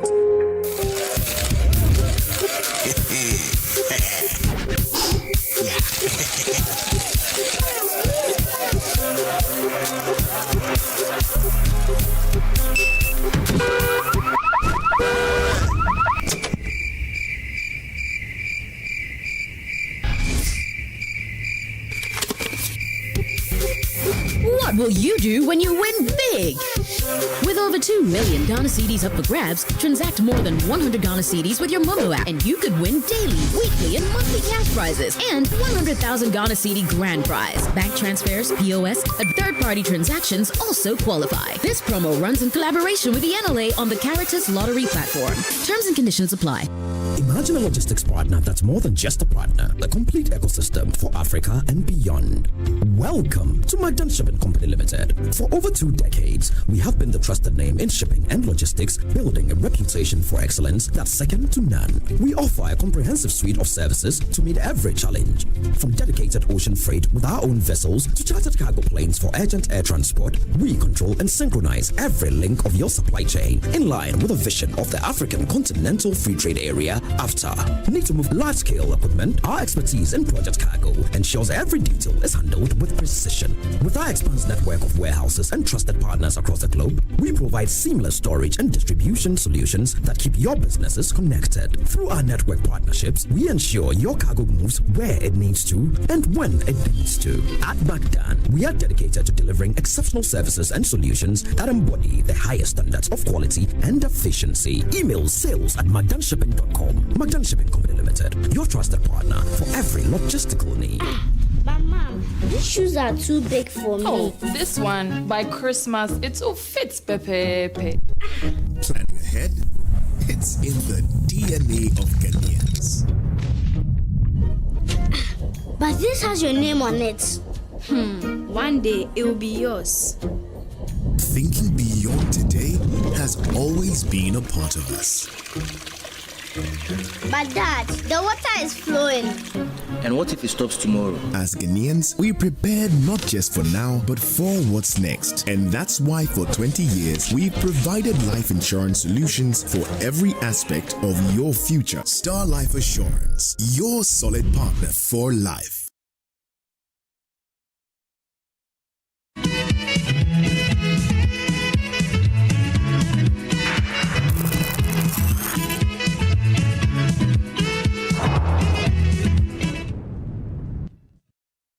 What we are seeing appears to be a draft, and that they want to consult on that draft. From what I have seen as a former information minister, this draft is dangerous, though it's not surprising. And let me explain why it's not surprising. It's not surprising because I think the president first announced it, that they are going to use the national security apparatus to go after people who make comments on social media that they consider, for whatever reason, whether it's under hate speech or it's under whatever, they consider it unfavorable. They're going to search for your IP addresses and then get the security apparatus to go after you. The president himself said it. So it's not surprising that his minister is now following up with a draft bill with such wild provisions in there. What is dangerous about it is that over the last set of decades, various countries have been moving away from criminalizing speech. There are other remedies for speech that may be deemed unfavorable, most of them civil, but not necessarily criminalizing it. Even the Criminal Libel and Sedition Act was repealed by the Kufuor administration. There are still remnants of laws that still seek to criminalize speech. For example, this law that is being used a lot, publication of false news, with intent of causing fear and panic, is one of those laws that actually still needs to be repealed. Instead of repealing that to advance, democratic freedoms, the government is now seeking through this draft that it wants to consult on to enact legislation that will now even ensure that when you put up a comment in your chat groups, and they find it offensive according to their criteria, you could go to jail. And I think it's a very dangerous, encroachment into the area of free speech. The government needs to tread cautiously. Right. And I know that just too many of you are waiting for the explosive SML investigative report by the OSP and the subsequent swift action by the president. Almost in a similar fashion. When KPMG did its report, President Akufo-Addo didn't delay in swiftly terminating some of the contracts. And then just when the OSP also finished, President Mahama didn't delay in instructing that all other outstanding contracts should be terminated as far as the SML is concerned. The OSP has used some very, some language, very harsh about the deal. He says it looked like a masterful and mischievously crafted scheme designed by Mr. Ofori-Atta as the chief promoter, patron, and sponsor.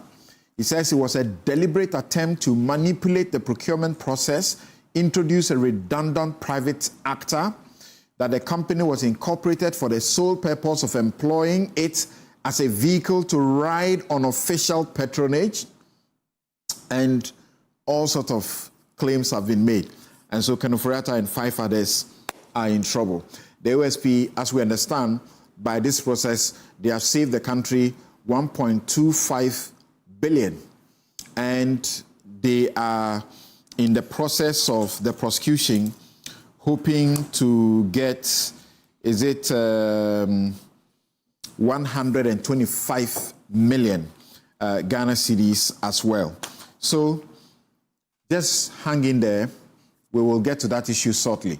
But if you have been hanging on social media and doing so anonymously, let me inform you that the bill that is to be passed, if it is passed in its current form, you will be in trouble. If you assume a false identity to anonymously harass or stalk any person, you are likely, if you are found, it's an offense. And if you are found guilty, you are liable on summary conviction to a term of imprisonment not less than 1 year and not more than 10 years, or a fine not less than 100 penalty units. So you multiply 12 times 100. It will give you the Ghana cedis you need to pay, the minimum, and not more than 10,000 penalty units. 12 times 10,000. How much does that give you? In some instances, you could go to jail for 5 years and may be paying a fine of as much as 300,000 Ghana cedis, or 60,000. So, we remember the Spybill postal packet 2016, and it was my good self, as the minister then confessed, that our proposals and our criticisms that led them to withdraw it. Let's see this time if Newsfile can once again inform some tweaking or removal completely of this bill. Why should it be removed? Gentlemen, let me come to you. I think I should start with Sulemana here, because you are in that space, and in recent times you have been campaigning against the similar-like provisions in the Criminal Offences Act and the Communications Act, Electronic Communications Act. Yeah, what's wrong with the bill? So it's a draft bill, if I may call it. Yeah, it is seeking to introduce 22 new sections by amendment, and then it also wants to have 28 new sections inserted into the bill. So in all, 50 new provisions. First of all, I think that as a country, it is right for us to be concerned about the evolution of technology and, of course, the benefits that come with it, but also the challenges that we can have. We certainly should be concerned about the crimes that can often be perpetrated online. We certainly have to be concerned about situations where people use digital platforms to incite violence.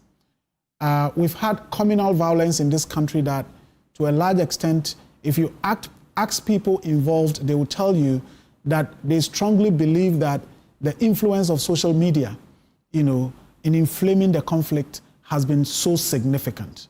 And so certainly as a country, and people lose money all the time through cyber fraud and all of that. People go behind the scenes, create anonymous, identities online and use it to stalk people, use it to either attack people, to threaten people. I remember an incident where somebody wrote to, Manasseh threatening him, and the case was reported to, the Cybersecurity Bureau of the Ghana Police Service. Until date, nothing has happened and all of that. So I'm raising all these to say that it is important that as a country, we take steps to see how we address some of these challenges. And of course, the whole question about mis and disinformation is a phenomenon that is getting global attention, and nobody has been able to identify the most appropriate responses to it. The digital companies started with this whole thing about fact-checking. Increasingly, we are being told that it is not the most effective way to respond to, the phenomenon of mis and disinformation. As we speak in the Sahel region, where we have these coup d'etats, there's a lot of concern about how mis and disinformation is being used to prop up certain leaders or to push certain narratives and all of that. But having said that, I think, Samson, the draft that I have seen is a terrible one. And I don't know why any people would think that as a democratic state, we should have a piece of legislation like this that basically grants discretionary powers to the minister, to the authority, to basically do anything, to snoop on it, to basically intrude if they want, if they choose to. And we'll be happy as you speak if you can refer to specific portions rather than general. Yes. Yes. Let me just refer you to, and there are several. So, for example, if you look at you lawyers call it Section 35, right? So where it talks about the minister may, on the advice of the authority, designate a computer system or computer network as a critical information infrastructure if the minister considers that the computer system or computer networks is essential for national security, is understandable, the economic and social well-being of citizens, a bit controversial. What does that mean? If you say a network is essential for the economic and social well-being of the citizens. I think what we are doing here, what multimedia does, is certainly of the economic and social well-being of the citizens. But if you come to subsection... Which provision have you just looked at? Proposed provision is that? So what is number 35, 35.1? Okay. Right. So if you come to the subsection 3 of that, the minister shall, in making making a determination under subsection 1, where the minister is empowered to designate a computer network as a critical information infrastructure, consider the following. And part of the consideration is if whatever is being done affects an international business or communication or affects a citizen of Ghana or any other international business in which a citizen of Ghana or the government of Ghana has interest. I mean, how do we ensure that this is done? Then there is another one that says any other services determined by the minister on the advice of the authority. This is quite vague.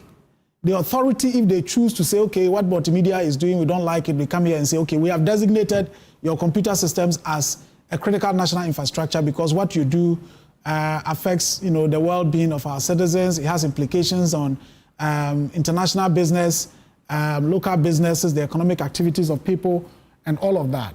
But I think what is even more worrying, which I've actually highlighted in red, is down there where we have Section 59D inserted. So this is number 26.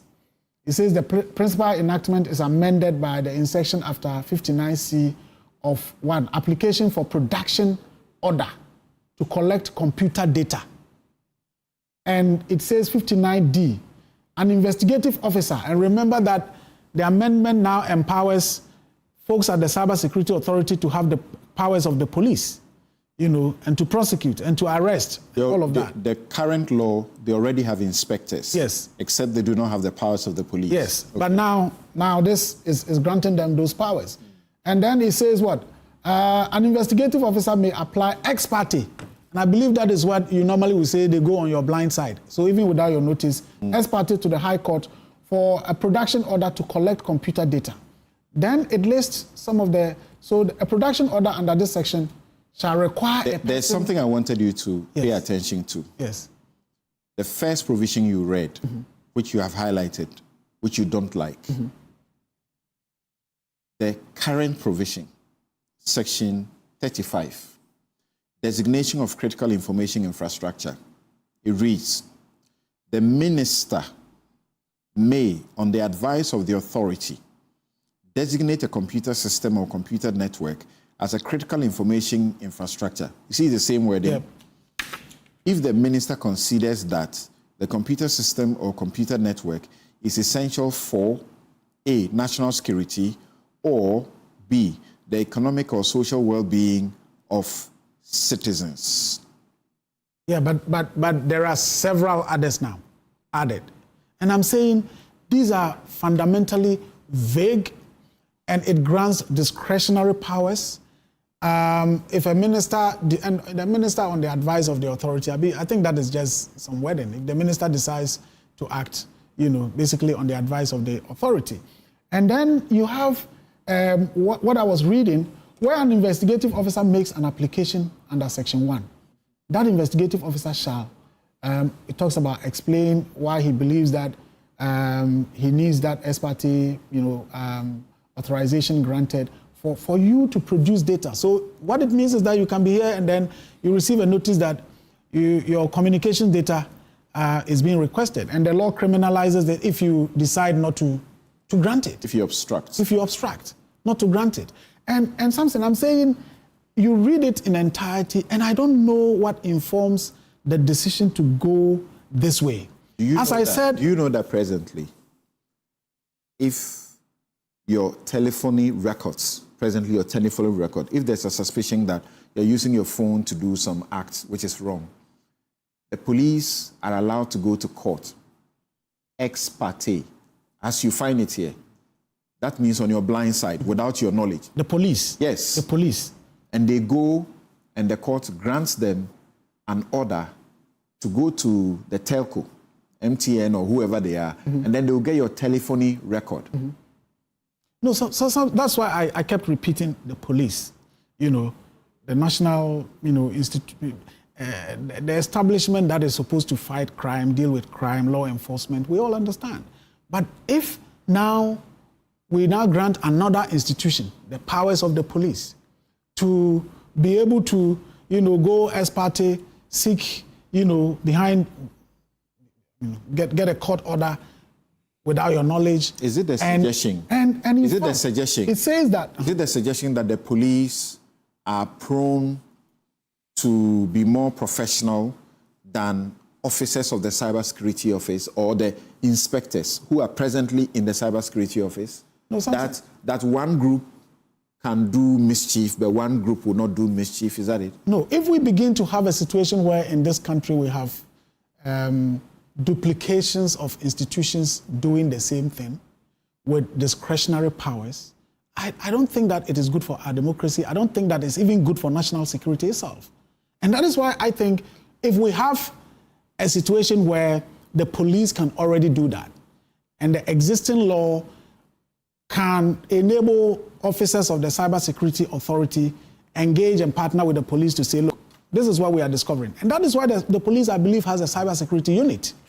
I mean, it is not for nothing that the police, as we have it, has a cybersecurity unit that deals with cybersecurity issues. And when these matters come and they have to go to the court to get ex parte authorizations and whatever, I think the cybersecurity unit will do that. There are law enforcement bodies that have been giving police powers. You don't have any problem with that. You have the EPA that can do things. They have inspectors, all of these. What's the problem? No, so you see, like I said, the police already has a cybersecurity unit. I'm not saying that therefore we shouldn't have the cybersecurity authority. If the cybersecurity authority is supposed to be an expert institution to be able to support investigations, identify issues, and work with the police cyber crime unit to deal with matters that come up, I don't have a problem. But to now have this piece of legislation drafted with, as I said, I mean, if we had a time to go through, because I've highlighted so many places, application for preservation of data. No, that's small bits. And once again, remember that the guests will take a position and that will be adverse to the law. And my job is to read it and reflect back to them. It doesn't mean my views. You don't want to hear what my views are on this law. We just passed the Gold Board Act.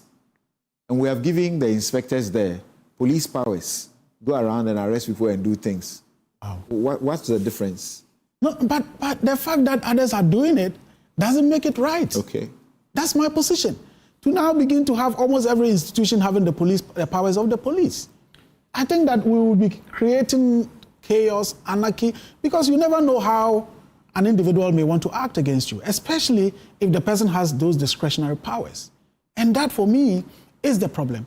And I want to believe that this particular draft, as I said, and the problems that are in it would be something that I believe those who are promoting it would sit down and then reflect on it and say, look, today it is you. But remember, tomorrow it can be used against you. Sometimes that is what happens. When people are in power, they feel, okay, well, we are in power, at my discretion, I can do this or I can do that, but the next time it will be used against you. Okay. I don't think that as a democratic country, this is the kind of legislation that we must have in terms of dealing with the cyber security issues that we have. As I said from the beginning, thinking you will go there were first issues. to the, media, practice linkages. And there are so many, like I said. So if we are investigating something about a powerful minister or something, I mean, basically somebody goes to the court ex parte to say, look, these people, we suspect that they are doing something that is wrong.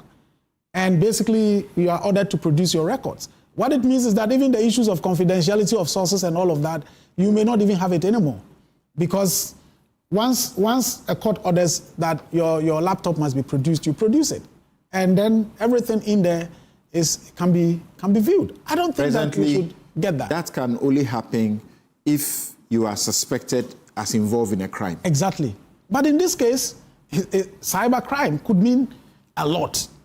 You are using your computer to snoop on somebody, or there is a suspicion that, you are stalking on somebody. There's a suspicion that you are using your computer systems to deal with child online protection issues.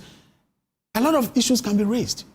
And like I said, it is important we deal with the cybersecurity concerns that we have. But whatever piece of legislation we are introducing must be, as they say, justifiable, proportionate, and necessary. Okay. Richard, which parts are problematic for you? Kujopon Nkrumah says we can trust that they will oppose these obnoxious parts of it. Something. The whole show. The whole show? The whole show. the portions that wants to improve the conditions of service of the people there, all of it should go. I'm saying that, when you're in class and then they teach and the teacher sometimes you understand. That's an example. And which part don't you understand? So the whole show, the whole effort, the motive behind it is not good for our democracy. This is not cyber security they are fighting. This is cyber coup that they are orchestrating on our constitutional rights. They are determined to curtail our rights. And I think that we shouldn't just countenance it. I mean, there is another bill that I think is working its way along this. There's disinformation, hate speech, and publication of other sorts or something. What is all this? What is the problem? Like, really, what is happening? Like, what is... In fact, that one, there is some protection for you, the politicians. And I'm just... So that people don't vilify you anyhow, the way they do all the time. But you know who the protection is for? It's for you, the politicians. The supreme leader. He is trying to gather this protection for himself. Nobody needs that. This thing they should quietly disappear with this thing. We are quickly becoming a police state. Look, this whole thing is going to promote surveillance on citizens, okay? It's going to give them needless powers to invade, intrude into our privacy, and they can do it at will, and you have now added police powers to that, enhance their ability to freely just move into any space. I'm talking about they can come here and take over your computers by, I think, a notice of 7 days that they are coming here. They come and look at your computers, and if they feel that you're doing something they are not happy about, Khalid, this is what your government is doing. Before you came, nothing broke with anything. People were talking just fine. You leveraged that to come to power. Now suddenly, you don't like what are we doing? Freedom of speech. What are we doing? I'm saying that. You have the greatest freedom of speech in this country. Wait. You see, I'm saying, this thing is terrible. I think, is it 67A, I think section 6 there, talks about, impersonating, if you can just find it, using a certain identity to send certain information into certain platforms and whatnot. And I'm just saying that who would determine how offensive the matter is that you are posting in a certain social media group or that you are communicating? And so government is not happy with that we can't talk anymore? I find it very offensive. Look, we have enough rights on the books, okay, to protect anybody. Now you have a situation where, if I say something that defames you, that you feel is inappropriate, that besmirch your character, you have a civil remedy that you can pursue. But now we are talking about a criminal act. If you and I get into a conversation, or I send you something and you find that you don't like it, how is that going to help us construct our roads? Is that what really is our priority? How is that going to help us provide jobs? I don't know, you forgot about that. That was why you won election. You said you had some 24-hour economy stuff that you're coming to do. Where is that? Khalid, where is the 24-hour economy? There's no jobs being created. Up and down this country, people are out of jobs. Young people are wailing. They want jobs. You haven't created that. You are busy writing legislation left, right, center. To what end? If nothing at all, Samson, we should be able to talk. There is no democracy without free speech. This curtailment of our rights, this effort to snoop on citizens, this bill that is coming to completely do away with our rights, our constitutional rights, I don't think that is right. Specifically, we know what Suleiman was talking about in relation to the police powers that is given to them. I think it's excessive. Look, if you have the police doing this, yes, I had concern with the gold board situation with the policing, how they would be able to exercise it. Because the police service has evolved over time. They have mastered the act of policing. And even then, they are still improving. They are still building. There are instances where you think that you see them committing excesses. And so to hand that power to a certain authority that is created and seeing the sensitivity of speech, I'm focused about that. Let me ask you one. In a political space, in a democracy. Let me ask you one small, harmless question. So when the postal packets bill was introduced in 2016, the NDC was in government. Yeah. You and I, we came together and fought them. Right. I remember how, because it was an election year, the suggestion was that they want to intrude, they want to intercept Akufo-Addo's communication and all of these things. They withdrew the bill, right? And they came forward here on this platform to say they've heard us, they've withdrawn it. Guess who passed that bill later, in 2020, was your government. Yeah. And the things we cried against were not removed. They were still there. So I wrote and said, among other things, that this is a publication, an interview I gave, and I said that portions of the newly enacted law are the same as the contents of the Postal Packet and Telecommunications Messages Bill, also known as the Spybill. That was sternly rejected by a section of Ghanaians when it was laid before Parliament in 2016. In fact, Akufo-Addo joined the campaign. So I said, quote, this must be a lucky government. That's your government. All the organizations and individuals who joined in that war that forced a review and eventually got it shelved have been in deep sleep. They have been in a coma. Remember President Akufo-Addo, the NPP joined me, the telcos, Ghana Bar Association and others to kick against the spy bill. So the very things we protested, including that dangerous backdoor approach to invading privacy without recourse to a supervision, without recourse to or supervision of the court, is now law in this Cybersecurity Act 2020. And that's really only a new name. This time, hefty sanctions, including fines of up to 240,000 or more, plus 5 years in jail, await people who breach this law, including the telcos and their CEOs. In fact, in this law, the present law as it is, you could go to jail for up to 25 years for some offenses. Yeah. So something, I don't think that there is anything wrong with seeking to protect the cyberspace. There are genuine concerns there that we need to try and work around. But using cybersecurity to protect our digital space as a political tool to oppress, okay, to silence dissent, and weaponize that to prevent citizens from freely engaging in democratic process, I find that to be reprehensible. I find that to be unacceptable. My point to you is that if that is the aim, then we already did that in 2020. Well, the point is that why law, which I'm asking to amend. Well, I don't see the blatant insertions that I'm seeing here.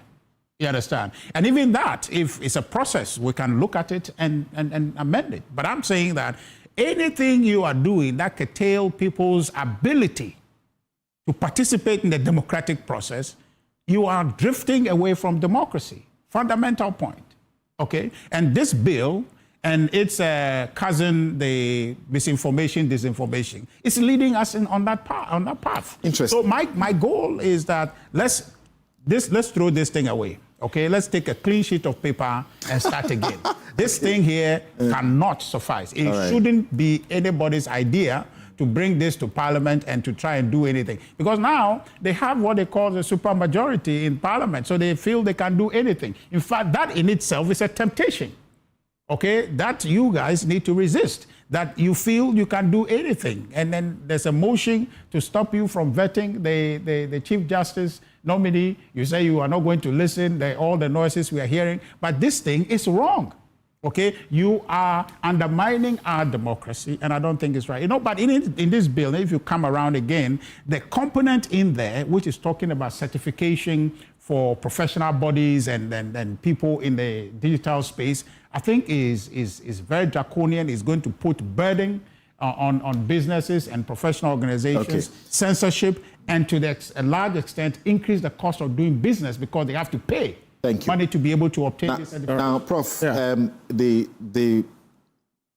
I allowed to give small advice? Absolutely. Yeah. That you do a comparative analysis of the existing provisions in the 2020 law and check them with the proposed amendments. And then you may come to a better place to help your group in Parliament to fight what has to be fought. Once again, you don't want to know my view on this bill. Okay, well, I mean, something, thank you very much. I respond to your small advice. You see, there's something I've learned in my short life in government, that and in opposition, right, haven't had both experiences that you don't personalize legislation.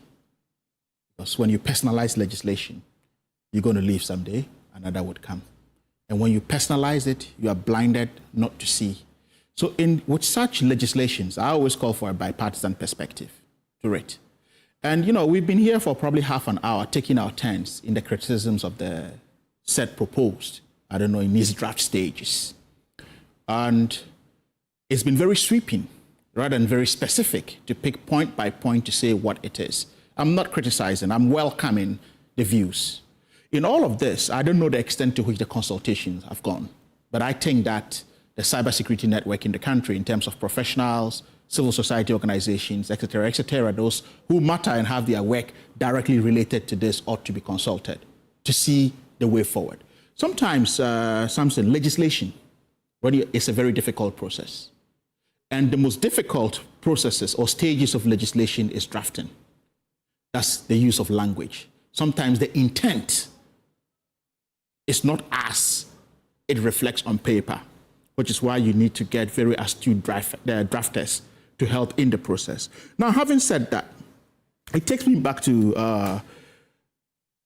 a sister or a mother kind of legislation within the European Union or possibly the UK, which was called or nicknamed the Snooper Charter. And that is, by that I refer to the IPA 2016, which is the UK's Investigatory Powers Act. This has been described by its critics as the most, controversial surveillance law in the democratic world. Now, when it comes to issues of national security and surveillance and in how we expand them, they are a very difficult process. We talk about child molestation online and protection.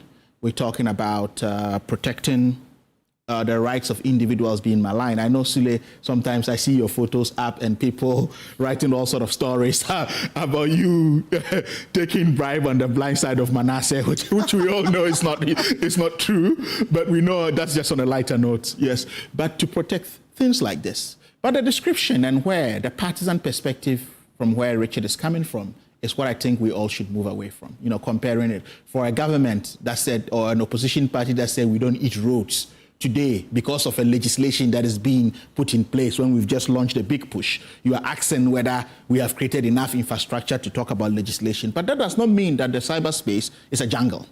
It needs some form of regulation. Mm-hmm. But all I'm calling for the drafters and the promoters of this act is that, look, let's judge all with the civil society organizations. Let's judge all with the relevant agencies that matter. But Richard made a very dangerous point.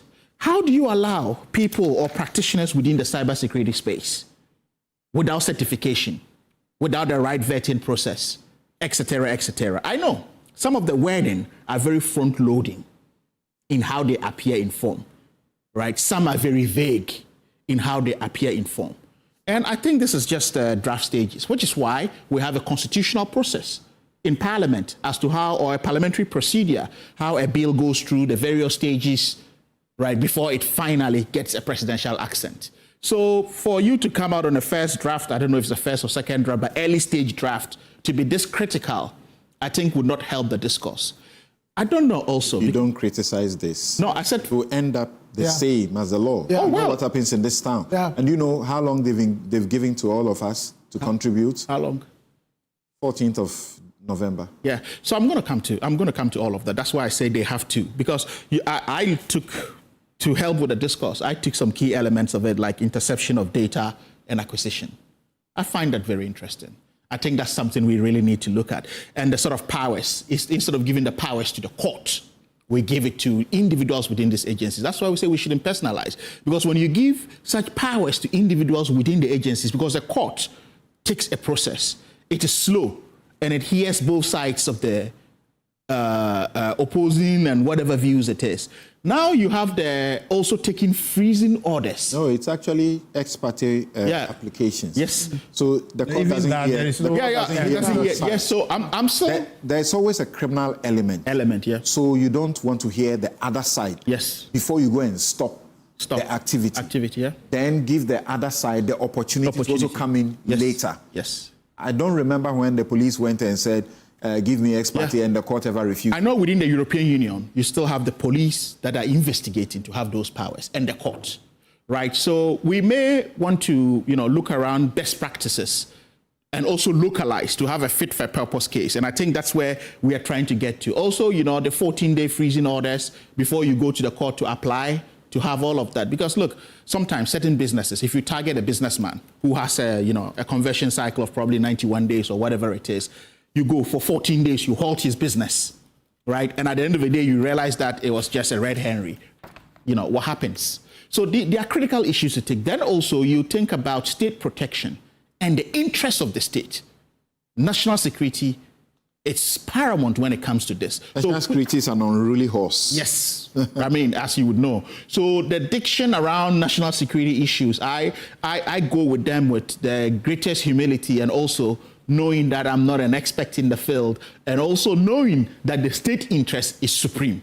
So I think that these are issues that we should not be very partisan about. But Sulemana and your good self, from your experience from civil society and the legal practitioner perspective, you all have contributions to make. And I said, these are early draft stages. Let's all come in and see how we can shape it, right, to have the supremacy of the state interest and to protect ordinary citizens regardless of party coloration. Let me go to your colleague, Professor. So, Dr. Saiko, I thought we were all worried about how cyber crimes are increasing and how they are going fast ahead of legislation.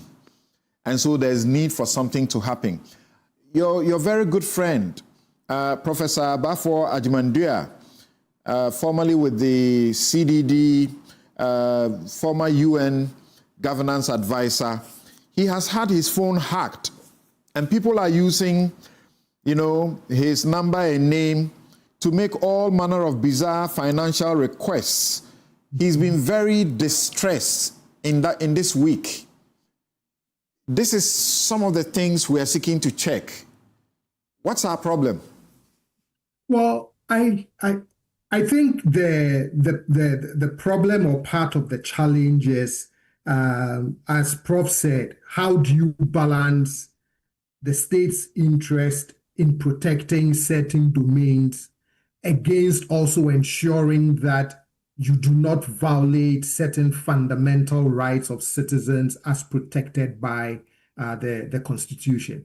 And that balance is not always an easy balance to achieve, because as you mentioned in Prof. Bafo's case, I was one of the people who got that message from the person who hacked his phone. And, if you are able to trace and track such an individual and determine that they have committed a crime within the cyberspace, I don't think any reasonable person would oppose punishing, such an individual for engaging in such an act. The other thing we are also dealing with in the cyberspace, now, is not even these issues of hacking, but it has become, a tool we deploy in our politics, and sometimes, unfortunately, we deploy it in very perverse ways. I mean, if you look, especially in the lead up to the 2024 election, and this was something I wrote about it for an organization in Canada, where you're looking at the way technology is being deployed, the kinds of assertions, things that were being said about candidates, that you can literally look up the candidates' own words and the positions they've taken on some of these positions. But again, you run into that challenge of, yes, does the state have a genuine interest in protecting the cyberspace and ensuring that citizens themselves are protected against malice, hacking, and all of those things, but also not including the kinds of things that can get the state to venture into uncharted waters, where it also becomes a tool for dealing with things that you may not like, or political opponents that you may not like.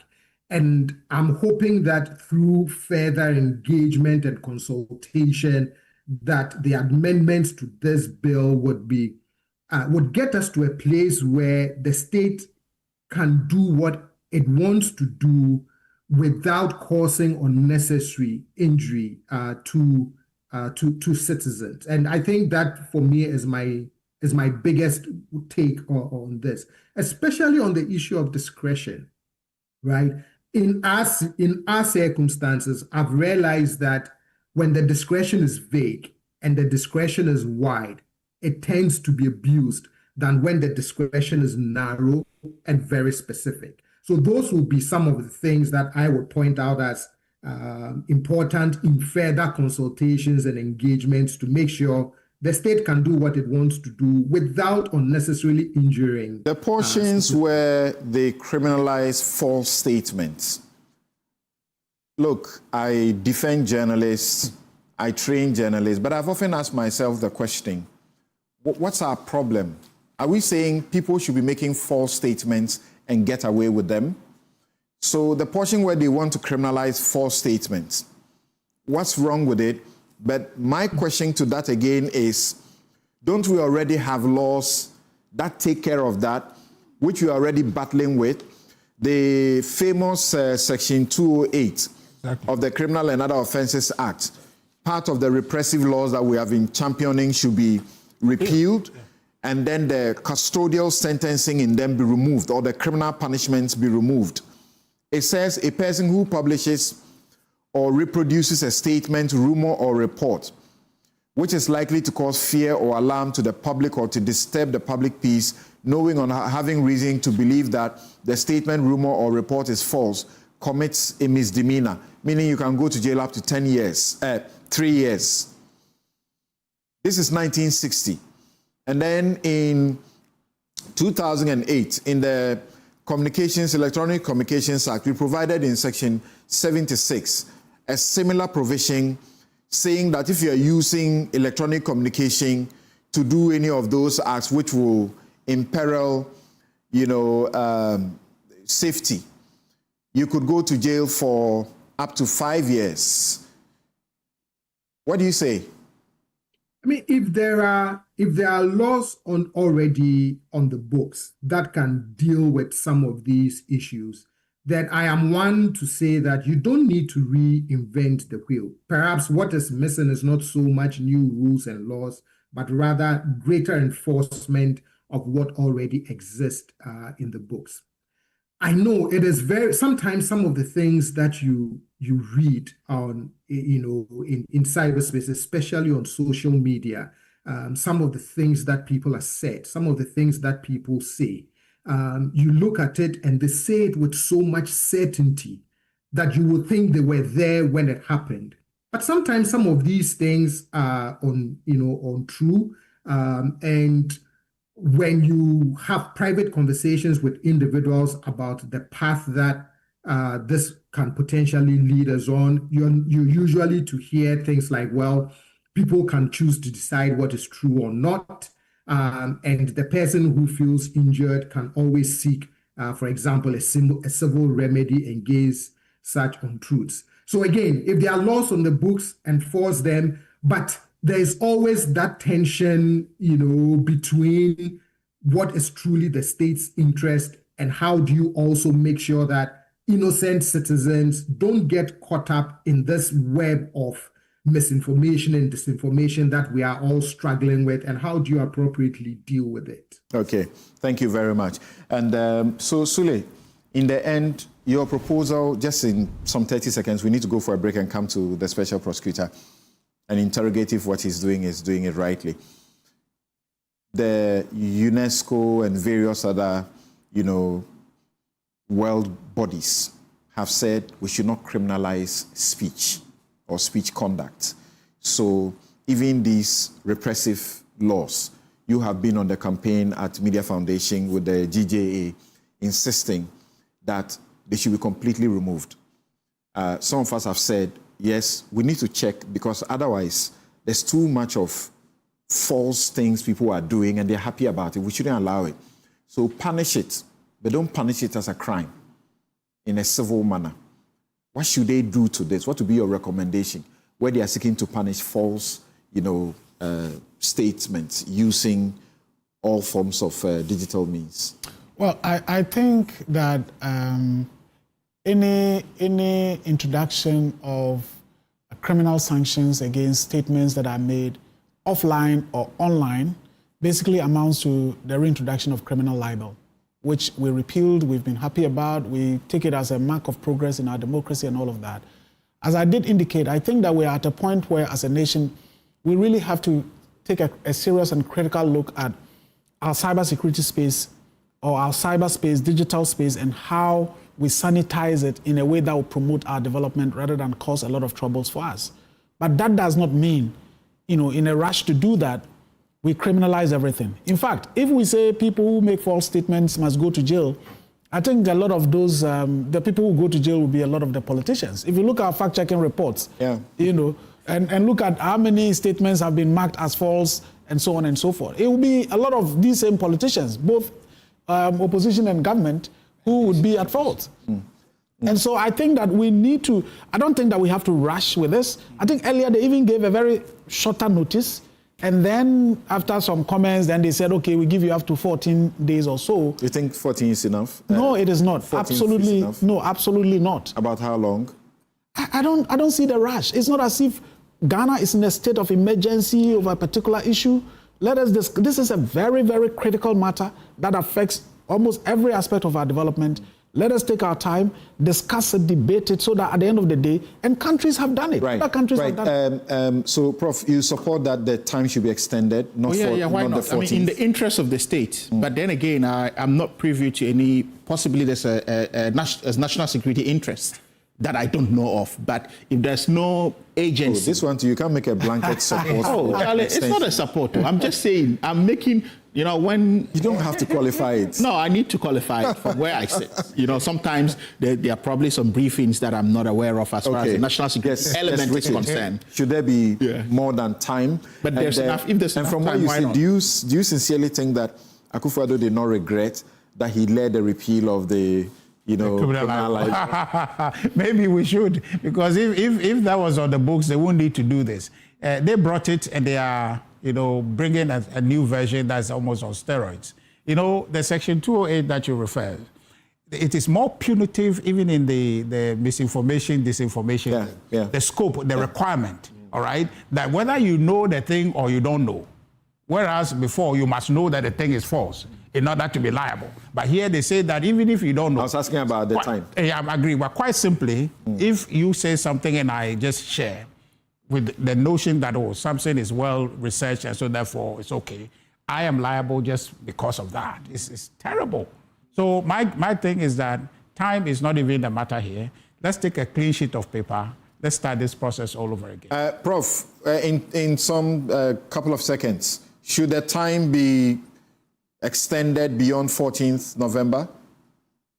Yes, if that is what would get us to comprehensively gather all the necessary what's the if you bring in there? If you want more time? Yes. Let's extend the time. Let's make sure that, things that must be done well must be done really well. Okay. And so you don't want, time to be a constraint where you're trying to rush. Thank you so very much. And we'll be right back to go to the Office of the Special Prosecutor. Taking by bashing, just like the Attorney General also took for the oral pronouncements, which were deemed prejudicial to the court processes. We'll be right back.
Excellent furnishing in a real estate business is a great deal for survival. My struggles as a young estate developer were cut short when I discovered Fernart Ghana. With quality furniture made from the finest woods and amazing after-sale service, Fernart Ghana changed my story with every single home I built. It's a one-stop shop that serves the interests of clients with a variety of living room and dining sets, solid wood kitchen installations, wardrobes, doors, cabinets, beds, pergolas, floor parquets, and many other wooden products that will last a lifetime. With Fernat Ghana, all clients are offered the opportunity to customize furniture to their specifications, and the smile on their faces says it all.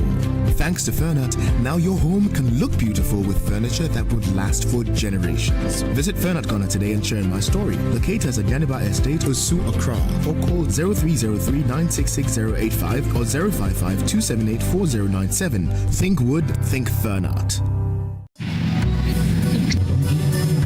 So, Charlie, the deal there, I almost get her.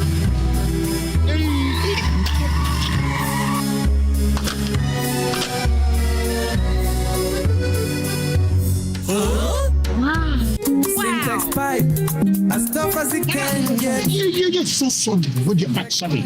Oh, what you was up in what the cat never want me with your hey! Na ampai. Uti na yanka fire nkabo. Hey, madam, pipe many. Hey, Syntax pipe.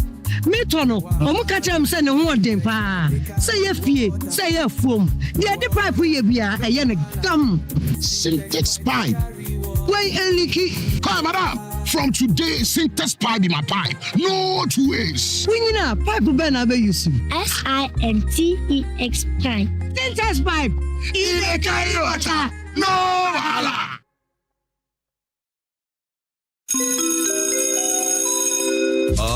Announcing Ghana's first unlimited photocopier leasing. Yes, from just 983 Ghana cedis, you can lease a multifunctional photocopier and print unlimited. Yes, unlimited and free paper every month. Guess what? That's not all. Toners, repairs, and maintenance all are free. And oh, I'm not kidding at all. And we cover the whole country. Yes, the whole country. What are you waiting for? Just visit us at www.valexlease.com or call 0244 644048. Remember, terms and conditions apply. Valix Lease, affordable document management solutions. From across Africa, they come with dreams. At Academic City, they find purpose. I am from Nigeria, studying computer science here has opened my mind to the world of innovation.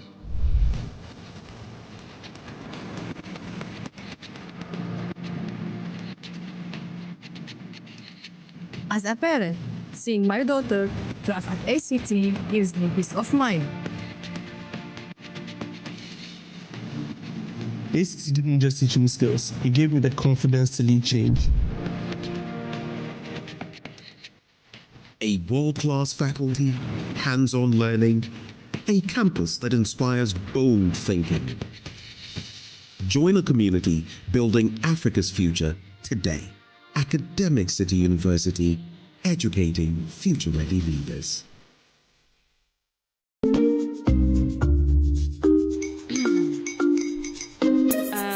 Kwame and his uncle are almost here.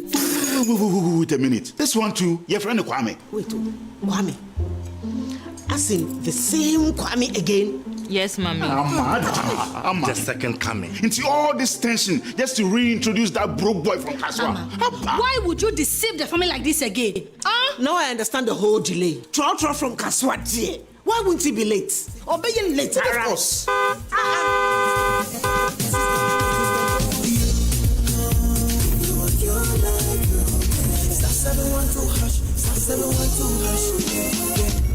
Go be the luckiest, go be from Georgia be luckiest, from not the block she be luckiest. Yeah, you go be luckiest. No matter why you're luckiest, everybody go be that luckiest. That's Kwame! Send your God down for boom. If you're poor, what's that to you? So would the coming of the Son of Man be. Hey! Is that his car? Ha! Even now, your shadow the way designer. I use my own mouth to reject him. Oh, this is my mouth. Look at that. Kwame, my son. Now, tell me the truth. How did this all happen? Oh, mommy, simple direction. Mr. Goodluck no check me well. Yeah, man. Easy car. Or dial *712#. The devil is a liar. He picked his ticket and entered his lucky 5-digit number. I'm his birthday. Oh, how romantic. And he followed the prompts, yes. And then boom, confirmation test.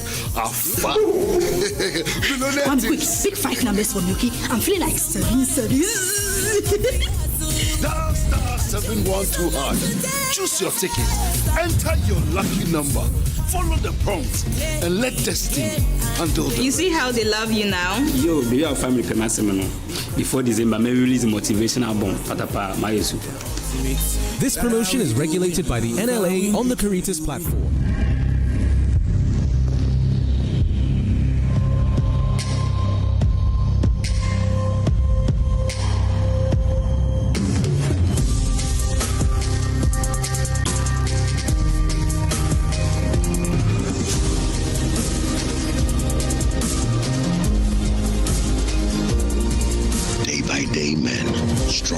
Refined, the skincare you deserve. Dream. So, Charlie, the deal there, I almost get her.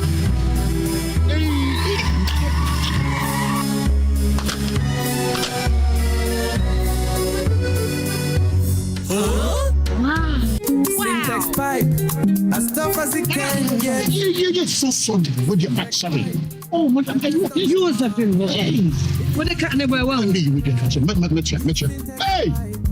Now I'm back. Between and Capai and Cabo. Hey, madam, bye, menu. A sentence pipe. Metono, Omukacham send a word in pa. Say a fee, say a foam. The other pipe we be a yen gum. Syntax pipe. Why, Eliki? Come, madam. From today, syntax pipe in my pipe. No 2 ways. When you know, pipe ben abe yusu. SINTEX pipe. Syntax pipe. In a carry water. No hala.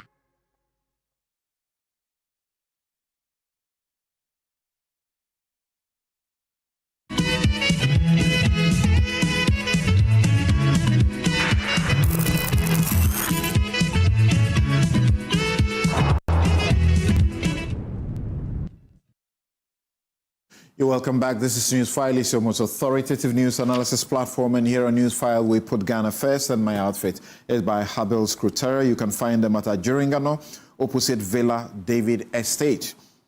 They give you the most exquisite kaftans. That's where you get it.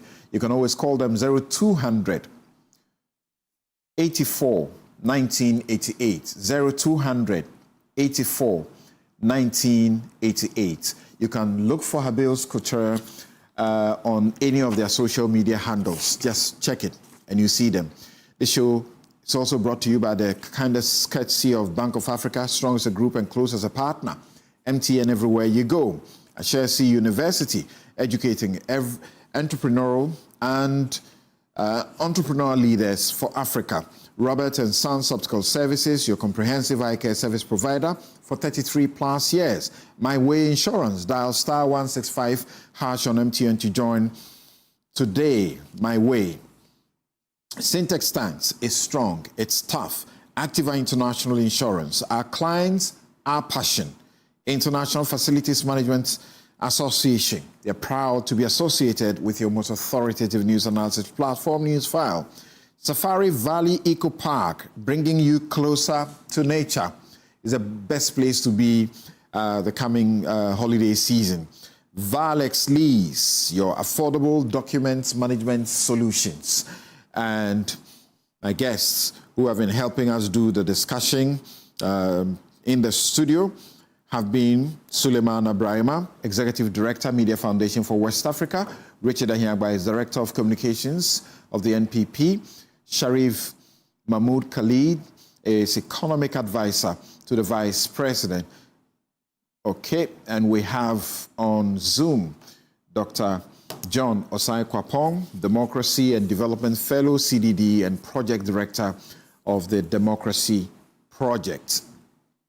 Now let's get to the Office of Special Prosecutor. He had a few things to say. A few things he gave a speech or a presentation in excess of 50 pages, almost 1 hour, 40 minutes. That appeared to have been the most extensive, well-coordinated investigations to be done on the SML, or almost a dozen or over a dozen entities, state entities that supported them to do all of it up to this point. And as we understand, they have saved 1.25 billion and are chasing 125 million Ghana cedis. Ken Ofori-Atta has been named as the chief promoter, patron, and sponsor of that criminal deal of the SML. So, maybe quickly let's hear the special prosecutor briefly and return to the studio. The following persons with various corruption and corruption-related offences before the end of November 2025. 1. Kenneth Nanayao Ofori-Atta, former Minister of Finance. 2. Ernest Akori, chef de cabinet to Kenneth Nanayao Ofori-Atta as Minister of Finance. 3. Emmanuel Kofinti, former Commissioner General of Ghana Revenue Authority. 4. Amishadai Owusu-Amwa, former Commissioner General of Ghana Revenue Authority. 5. Isaac Krenzel, former Commissioner of the Customs Division of Ghana Revenue Authority and General Manager of Strategic Mobilization Ghana Limited. 6. Kwejo Damwa, former Commissioner of the Customs Division of Ghana Revenue Authority and Member of Parliament for Jam and South constituency. As part of the process, the OSP will seek to recover the financial loss caused to the Republic from the persons listed above. Also, the OSP will recover a total amount of 125 million cedis from SML by way of a disgorgement of unjust enrichment of overpayment by the return of the benefit of this amount it obtained unfairly at the expense of the Republic.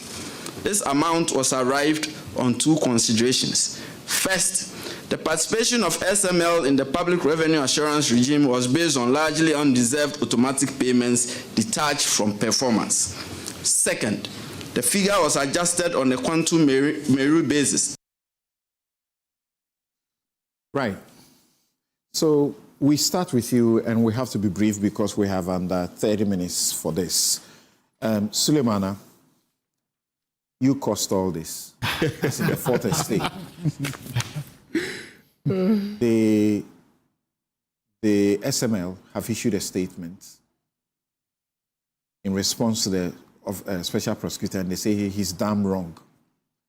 All the things he's talking about, they are unfounded.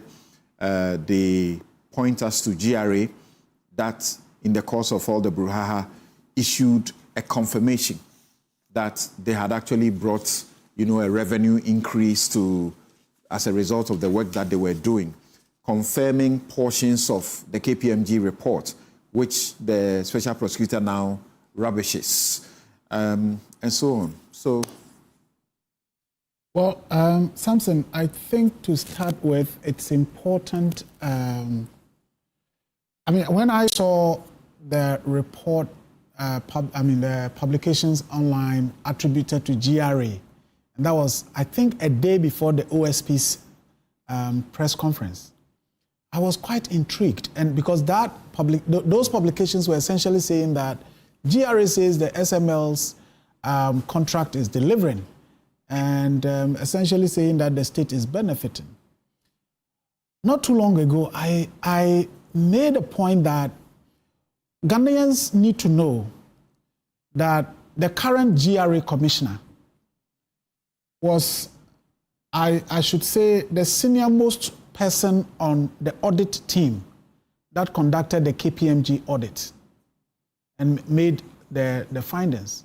I think that I should commend President Akufo-Addo for the decision that was taken to appoint KPMG to do the audit and subsequently terminating the aspects of the contract that were yet to start, the upstream petroleum and the minerals revenue assurances component. Of course, the rest were, conditional, that GRA may do this or may do that, and so on and so forth. So it is important for the public to know that Mr. Anthony Sapong, who is now the GRA commissioner appointed by President Mahama, was part of the team that did the KPMG audit when the story first broke, or when President Akufo-Addo commissioned that audit. And so for me, it was quite curious that GRA now issues a statement to sort of suggest that there wasn't anything wrong with the KPMG contract, when the current GRA commissioner was part of the audit team that pointed to a lot of wrongs, including, the non-adherence to the public procurement processes. For 3 consecutive times, public PPA says no, and yet eventually the contract gets awarded. There was no approval by the GRA board, and yet the contract gets done. And of course, the fundamental question to ask is, at the time that the SML was being awarded the contract, what was their experience in revenue assurances in the downstream petroleum sector and all of that? None, nothing. In fact, this is a company owned by a timber merchant. And if you look at the ORC, the Office of the Register of Companies documentation about SML, this is a company that is dealing in general commodities, trading, import and export of general goods, and then there is a bit of it that says auditing. So there was nothing to suggest that this is an entity that has any experience in the services that they were procuring. That was when they were incorporated in 2017, February. Yes, but even as SMEL. Even as at the time we were doing the story and we went for the data on the company SML, those were still, the areas of their expertise or what they were into. And yet they get sole sourced without PPA approval, without the approval of the GRA board, only to later get ratified by PPA. And then initially gets imposed on, West Blue as a subcontractor. I don't think that anybody needed to convince anyone that this must be a company that is so powerful, that you get a multi-million CD contract, sole sourced, without experience, no PPA approval, no board approval. So that for me is a fundamental point that should let everyone know that there must be something curious about this. Is the special prosecutor being fair or a suspicion that may not be fair when he says that Ofori-Atta takes office in January of 2017, and then in less than 2 weeks or so, the company gets incorporated by the timber merchant, so to speak. And then in a matter of about, 3 months, then they get sole sourced for this job, where all the experts have said they never stood a chance. But when he says Ofori-Atta must have, all he's saying, you could see that he's trying to suggest that he was the man behind the incorporation of this company just to milk us, to get money where you haven't done any work. But the PPA, they rejected this company a number of times. 3 times. The time that they then go and get a ratification, does it not suggest to you that they had done their homework well, and that's why they got the ratification? Instead of looking at that to say it's a criminal process, Ofori-Atta forced them, GRA commissioners were forced by Ofori-Atta and so on. Well, I think, I don't know as much as the OSP would know, given the investigations that they have done, multi, entities coming together to conduct this operation. But I think that right from the beginning, there were a lot of curious instances of coincidence. Example is the time the incorporation was done.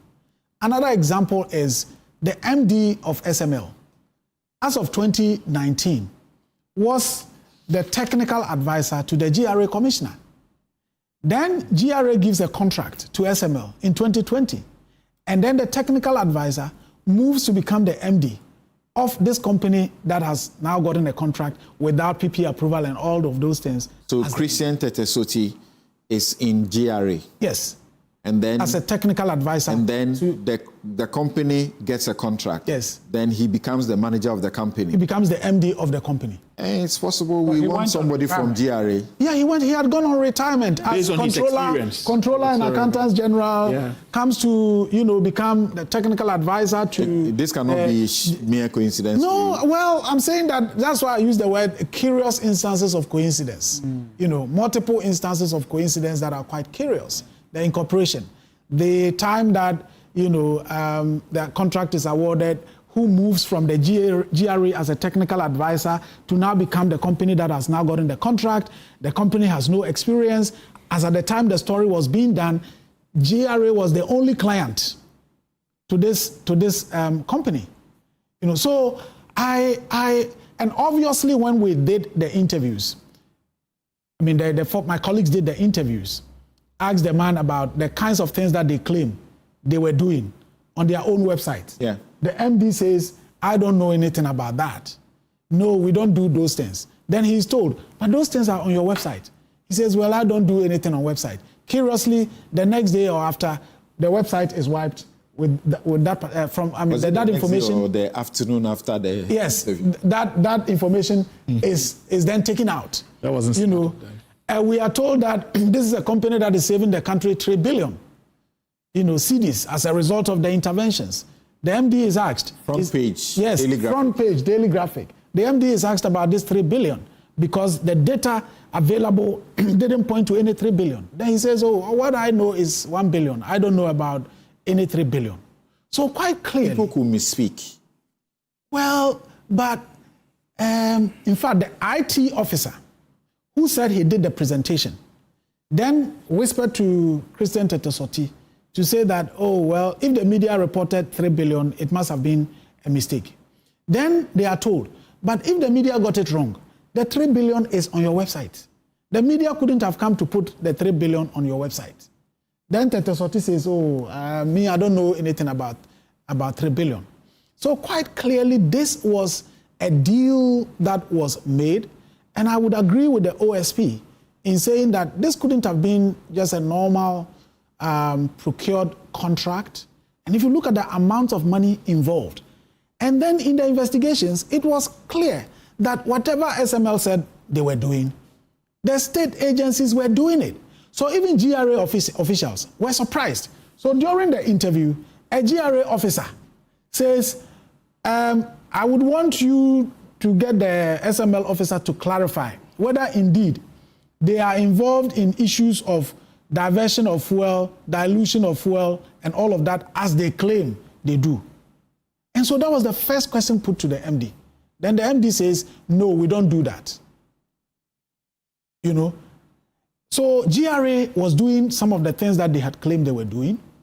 MPA, we interviewed Mustafa Hamid. Mustafa says, I'm shocked that another entity will say they are doing this because these are things that the MPA is doing.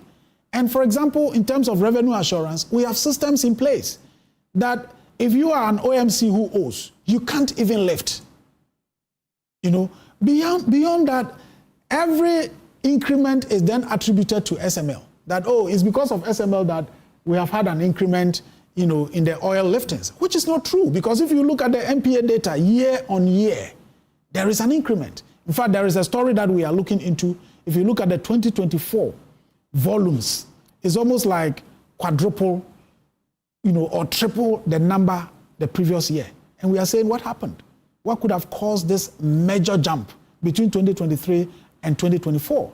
And in fact, this new regime came in and they are, if you look at the first quarter, second quarter, third quarter volumes, it's almost a build-up on the 2024 volumes. And we are saying this is not normal. So these are things that we are looking into. So I perfectly agree with the OSP, and I commend them for the comprehensive work that has been done that basically affirms all that we had discovered. And of course, colleagues Manasseh, Evans, and Ajua, did a diligent job, and subsequently the petition filed to them. And they also have guys at the Africa Energy Policy. You mean ASAP? Yes, ASAP. Africa Center for Energy Policy. Yes. What's his name? Bemboache and co. Yeah, because I remember the documentary. Yes. These are the guys who were speaking. Yes. I remember the foremost tax experts, as a tax procurement expert. Yes. Kwesi Bedu, yeah. Yes. They all spoke. Yes. Atabedu. And all of them saying... But you see, the claims that you made, which the OSP does even a deeper research into, investigations into, the SML is disputing some of them. For example, when you say, because at the initial stages, they took they were submitted for sole sourcing 3 times to PPA and they were rejected. That's why they changed their name from SMEL to SML as a way of confusing the system and to get the contract. They say that's not what they did. All they were doing was just brand sort of enhancement. So they didn't do it to trick anybody. Well, I think the OSP makes that point. But in the story that was done by the Fourth Estate, that point is never made, that they had to rebrand in order to qualify for the PPA approval. In any case, I don't think that the approval processes is about name. It's really about capacity, experience, and all of that. And of course, at that time, PPA would have been questioning, what is the experience of this company to be sole source for this kind of job? And that is why consistently they were disapproved. And then, of course, the powers that be allowed such a contract to be signed. And I was quite surprised that even on the basis of the KPMG audit, I think that the president ought to have, basically authorized for a termination of the entire contract. You mean President Akufo-Addo? Yes. Because the infractions but he terminated about 2 of them. No, those that have not yet started. Yes, they hadn't started. So what was the point? Because you, in the documentary, made the point that in that regard, they are also going to earn money, get money for no work done. Yes. In our minerals, sector, gold and other mineral sector.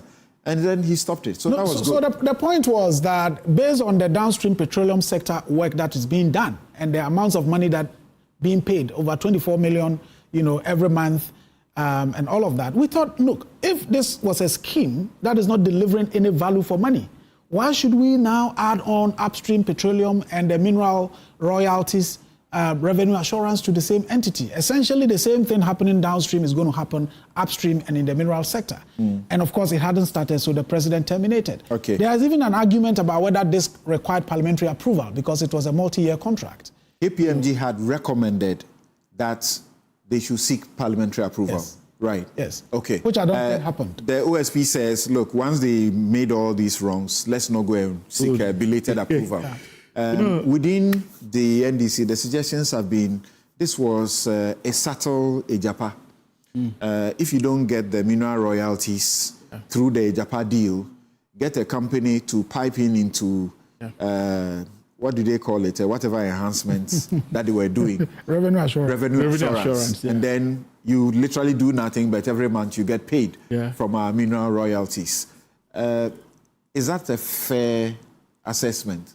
Well, I'll come to that, but I want to address something which, to help my brother, shed light on this. Fantastic work done with your team. But I think in speaking, I just want to be fair to individuals here. In speaking, you make cursory mention of the current GRA boss, Mr. Anthony Sapon, that he was the senior-most KPMG partner at the time when this was done. Juxtaposing that with the current GRA statement, there is a vast difference between an individual and an institution, right? And you also commend President Akufo-Addo, actually, for engaging KPMG. So when his name keep coming in without a real contextualization of who he was, what role he played, because also being a senior-most member or partner of a Big Four audit firm does not mean you have a direct involvement in an audit process. So I'm quite wary as to how we drop in. It's a big platform. Let's be fair. I think that is because we don't have time. Let's be fair. Really don't think that. Yeah, but I'm just saying, let's be fair. Anthony Sapon is not here. But if we, I'm picking them from how the name is dropped and the linkages that are being made. Okay. So let's be fair to that. We are very little time, so maybe at the right time you can. Yeah, but this is not. But I think that we have to be fair to various individuals and remove them from institutions and in their individual capacities and roles they've held. Laughing. Yeah, okay, so then moving on, from our perspective, you even look at the date of incorporation, probably, of SML, right? The date of incorporation and its core mandate, it just tells you what it was created to do. Now you look at the individuals that the OSP is mentioned from his podium. Foriata is not on the board of SML. No, I'm not coming. So that is No. Apart from, look, Samson, where I'm coming to, let me drop. You said the date of incorporation. If you go to Registrar General, yes, you don't see Foriata. No, I'm not saying you see it. I'm so just saying the fact that Foriata comes into government in January, and in 2 weeks the company is set up, and then in 3 months they come for sole sourcing. Samson, it's not about being on the board of. Go ahead. The supervising ministry of the GRE is the finance ministry. So if we are seeing names, there's a certain correlation in how things are. And two ex or former GRA bosses, including the head of customs, have been mentioned in this. We're not all saying they're guilty whatsoever. We're just looking at the connection. So if you have a supervising ministry, which is the finance ministry, that's the supervising ministry for the Ghana Revenue Authority, then it makes interesting meaning as to the connection and linkages as to how this all came about. Is it not the same argument you make about institution and individual? Yes, of course. And I stand by it, and I can break it all down here. We don't have time. Proceed quickly. Yes. Yeah, it's the same argument, and I still stand by that. So we say supervising ministry of an agency. I didn't say supervising auditing firm and an individual, because I say supervising ministry. To the substantive point. So you look at it, and then you say, okay, well, what was this? All of what has been uncovered, as you would see, it takes another president to cancel this. President Mahama has made a decisive statement based on what has come up.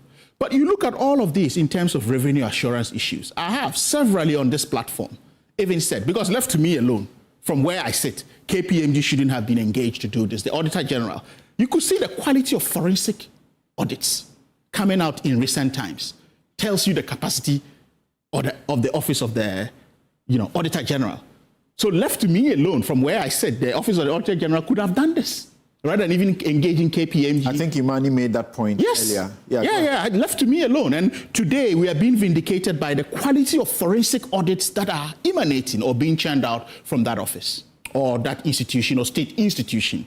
So you move on to see all of this and the decisive step President Mahama has taken to cancel all of these contracts. But again, that brings us to the point of this quality assurance or revenue assurance issues that we give to third-party corporations when we have state agencies. GRE in and of itself, if you can't embark on a simple, revenue assurance, why do you exist as a state agency or a state institution? Because you have trained personnel, right? You should have even had a whole department. If you don't, maybe they do, I don't know, on quality or revenue assurance. Should we need to be giving this to third parties? Value for money. I mean, OSP will say, let's not even go there, right? The amounts of monies we pay or the percentages they take. Mind you, I think their predecessor is it West Blue.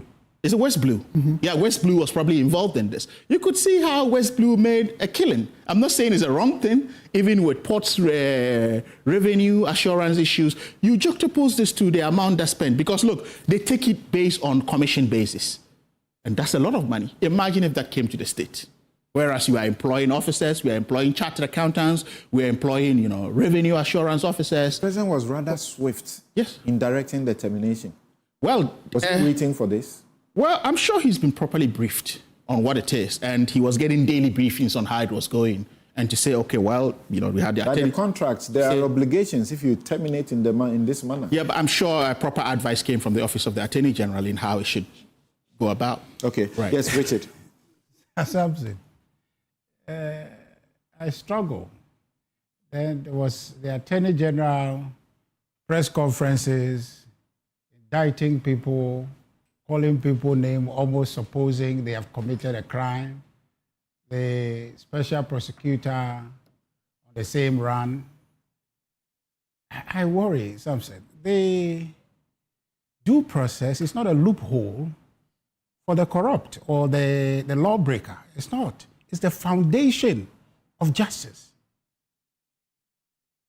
So when we we go out there and we aim at due process in the manner that we are, just simply because we want to fight corruption, which we all support. And so on the altar of that, we sacrifice all processes that must be accorded to the individual. Our Constitution provides for it. Article 19 says that you presume anybody innocent until proven guilty. But today, the due process is seen as a loophole. So we must abridge it, we must set it aside, and then go for, media trials. That's what we're seeing. But I believe it's not a loophole. It is the basis of our justice system. So we should grant it. Yes, you have a case. You have evidence and whatnot. Bring them, go to court. Why do we need to sit in a press conference for an hour and so many to listen to evidence that must be tested in court? The special prosecutor, we have seen him in many instances where he has yelled from the rooftops about people. They have done this, they have done. Is this still not the legal system that we have? Why hasn't he convicted anybody? We haven't seen that. But meanwhile, people's characters have been assassinated. Madam Cecilia Dapa lost her job because of that. He's going up and down because somebody's money here, money there. In the end, what happened? I want corruption to be fought, but let's do it according to the law. SML, like you said rightly, they have come back to say that all the things he said, they don't understand where it's coming from. They disagree, but he has convicted them. Okay, we are here supposing that they are corrupt people. Okay, I think that we should hasten slowly. Fourth Estate, I commend you, fantastic. What you're doing is a good investment, a good input. We should encourage more of that. This government, we have seen signs up and down. Please engage there. Let's point where there are corruption. Let's do it. It's a good job you're doing. I'm not any day. So you can trust me on that. No. I am not any day going to undermine what they are doing. No one. But I'm just saying that we should allow the laws to work. The processes, in fact, I remember President Akufo-Addo, I think is that the first or second press encounter he had, where a question about prosecuting people from the previous administration, pressure here and there, why are we not seeing prosecution and all that? And he talked about due process being such an interesting thing that when you are at the receiving end, okay, you find it a comfort that it must be extended to you. So it's an essential component of our justice system. We must accord it to everyone and ensure that at the end of the day, everybody. One of the accusations is actually that the special prosecutor has taken too long. They have delayed this, and they sat there and watched for Ken Ofori-Atta to even leave the country and start now running after him for extradition, all of that. Yeah, but I'm sure you are not the one saying that. Those who are saying that are the hawks on the fringes, okay, from the NDC who are yelling up and down. I just told you about President Akufo-Addo's case, where people in our party were saying that let's see the people prosecuted. But then Akufo-Addo was minded to say that, look, we must do it according to law. I expect President Mahama to do the same. And I don't have any evidence to suggest that the president is interested in abridging people's rights. But the entities, their overzealousness and their desire to be seen on big screen, to be seen to be doing some work, is leading them so what to you are saying now, people's rights. And what you have said all along is circumspection in the press conferences that they hold. Yes. Before they charge. Absolutely. The process, even that, you don't need that press conference. Go to court. The essence of their work is to recover, if any, of these assets and monies that they are mentioning. The essence is to bring those resources back to the state. We don't want to hear it. You hear about this oral thing where Domelevo, the former Auditor General, is saying that they receive a lot of garbage in the process. Okay? We are not interested in the garbage. We are interested in the substance. After the people have been convicted, then we know that we are getting this money back or the people are punished to serve as a deterrent for other people not to go in the same direction. So everything they are doing is formatting is optics. We are not interested in the optics. You didn't promise us optics. You promised us a certain deliverable. We are not seeing what are that. the optics? You are engaging in press conferences. Let me take a minute's comment from Dr. Osai Kwapong, because our time is up. I can see Sule about to put his hand up. Yes, Doc, I'm very sorry, but we have just about a minute to go. And I was mentioning that, like you said, just go to court and all this delay. It has taken, for 2024, this was going on. Why is it that Kenneth Foriata was not arrested and all of these? We have heard them suggest that when Kenneth Foriata was in power, they couldn't do this investigation the way they have done. They couldn't get all the support from the GRA and all the other places in the manner they have done now. What do you say? So I share in the sentiment that you want to respect due process and you want to make sure that you're following all the legal processes and you're going to court and all of that.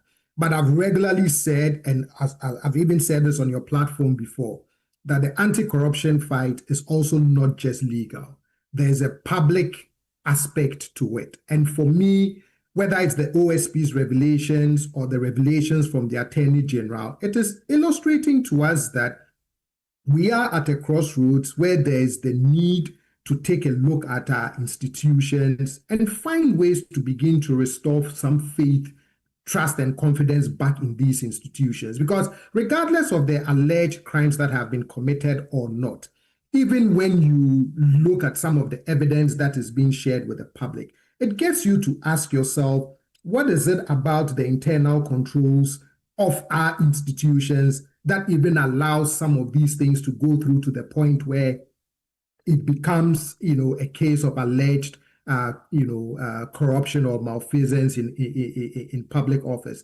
And I think for me, that is what the public piece at least is doing for me, which is it is forcing us to really take a look at our institutions and say, there's something that is amiss that we need to start doing, even beyond the legal aspects of these cases. Prof, forgive me, but I'm told that I have to close at this point. Thank you very much, gentlemen. And Prince Henry Nkoforidua says that I think we should support the Attorney General to help bring state looters to book. I believe with our support, the Attorney General will deliver and Ghana will be better for all of us. Thank you. Dr. John Osai Kwapong is Democracy and Development Fellow, CDD Ghana. He's Executive Director, the Media Foundation for West Africa, who has the Investigative project, that is the Fourth Estate. Richard Ahiagba is Director of Communications of the NPP. Dr. Sharif Mahmoud Khalid is Economic Advisor to the Vice President of the Republic of Ghana. I'm Samson Ladia Yanini. Have a good afternoon.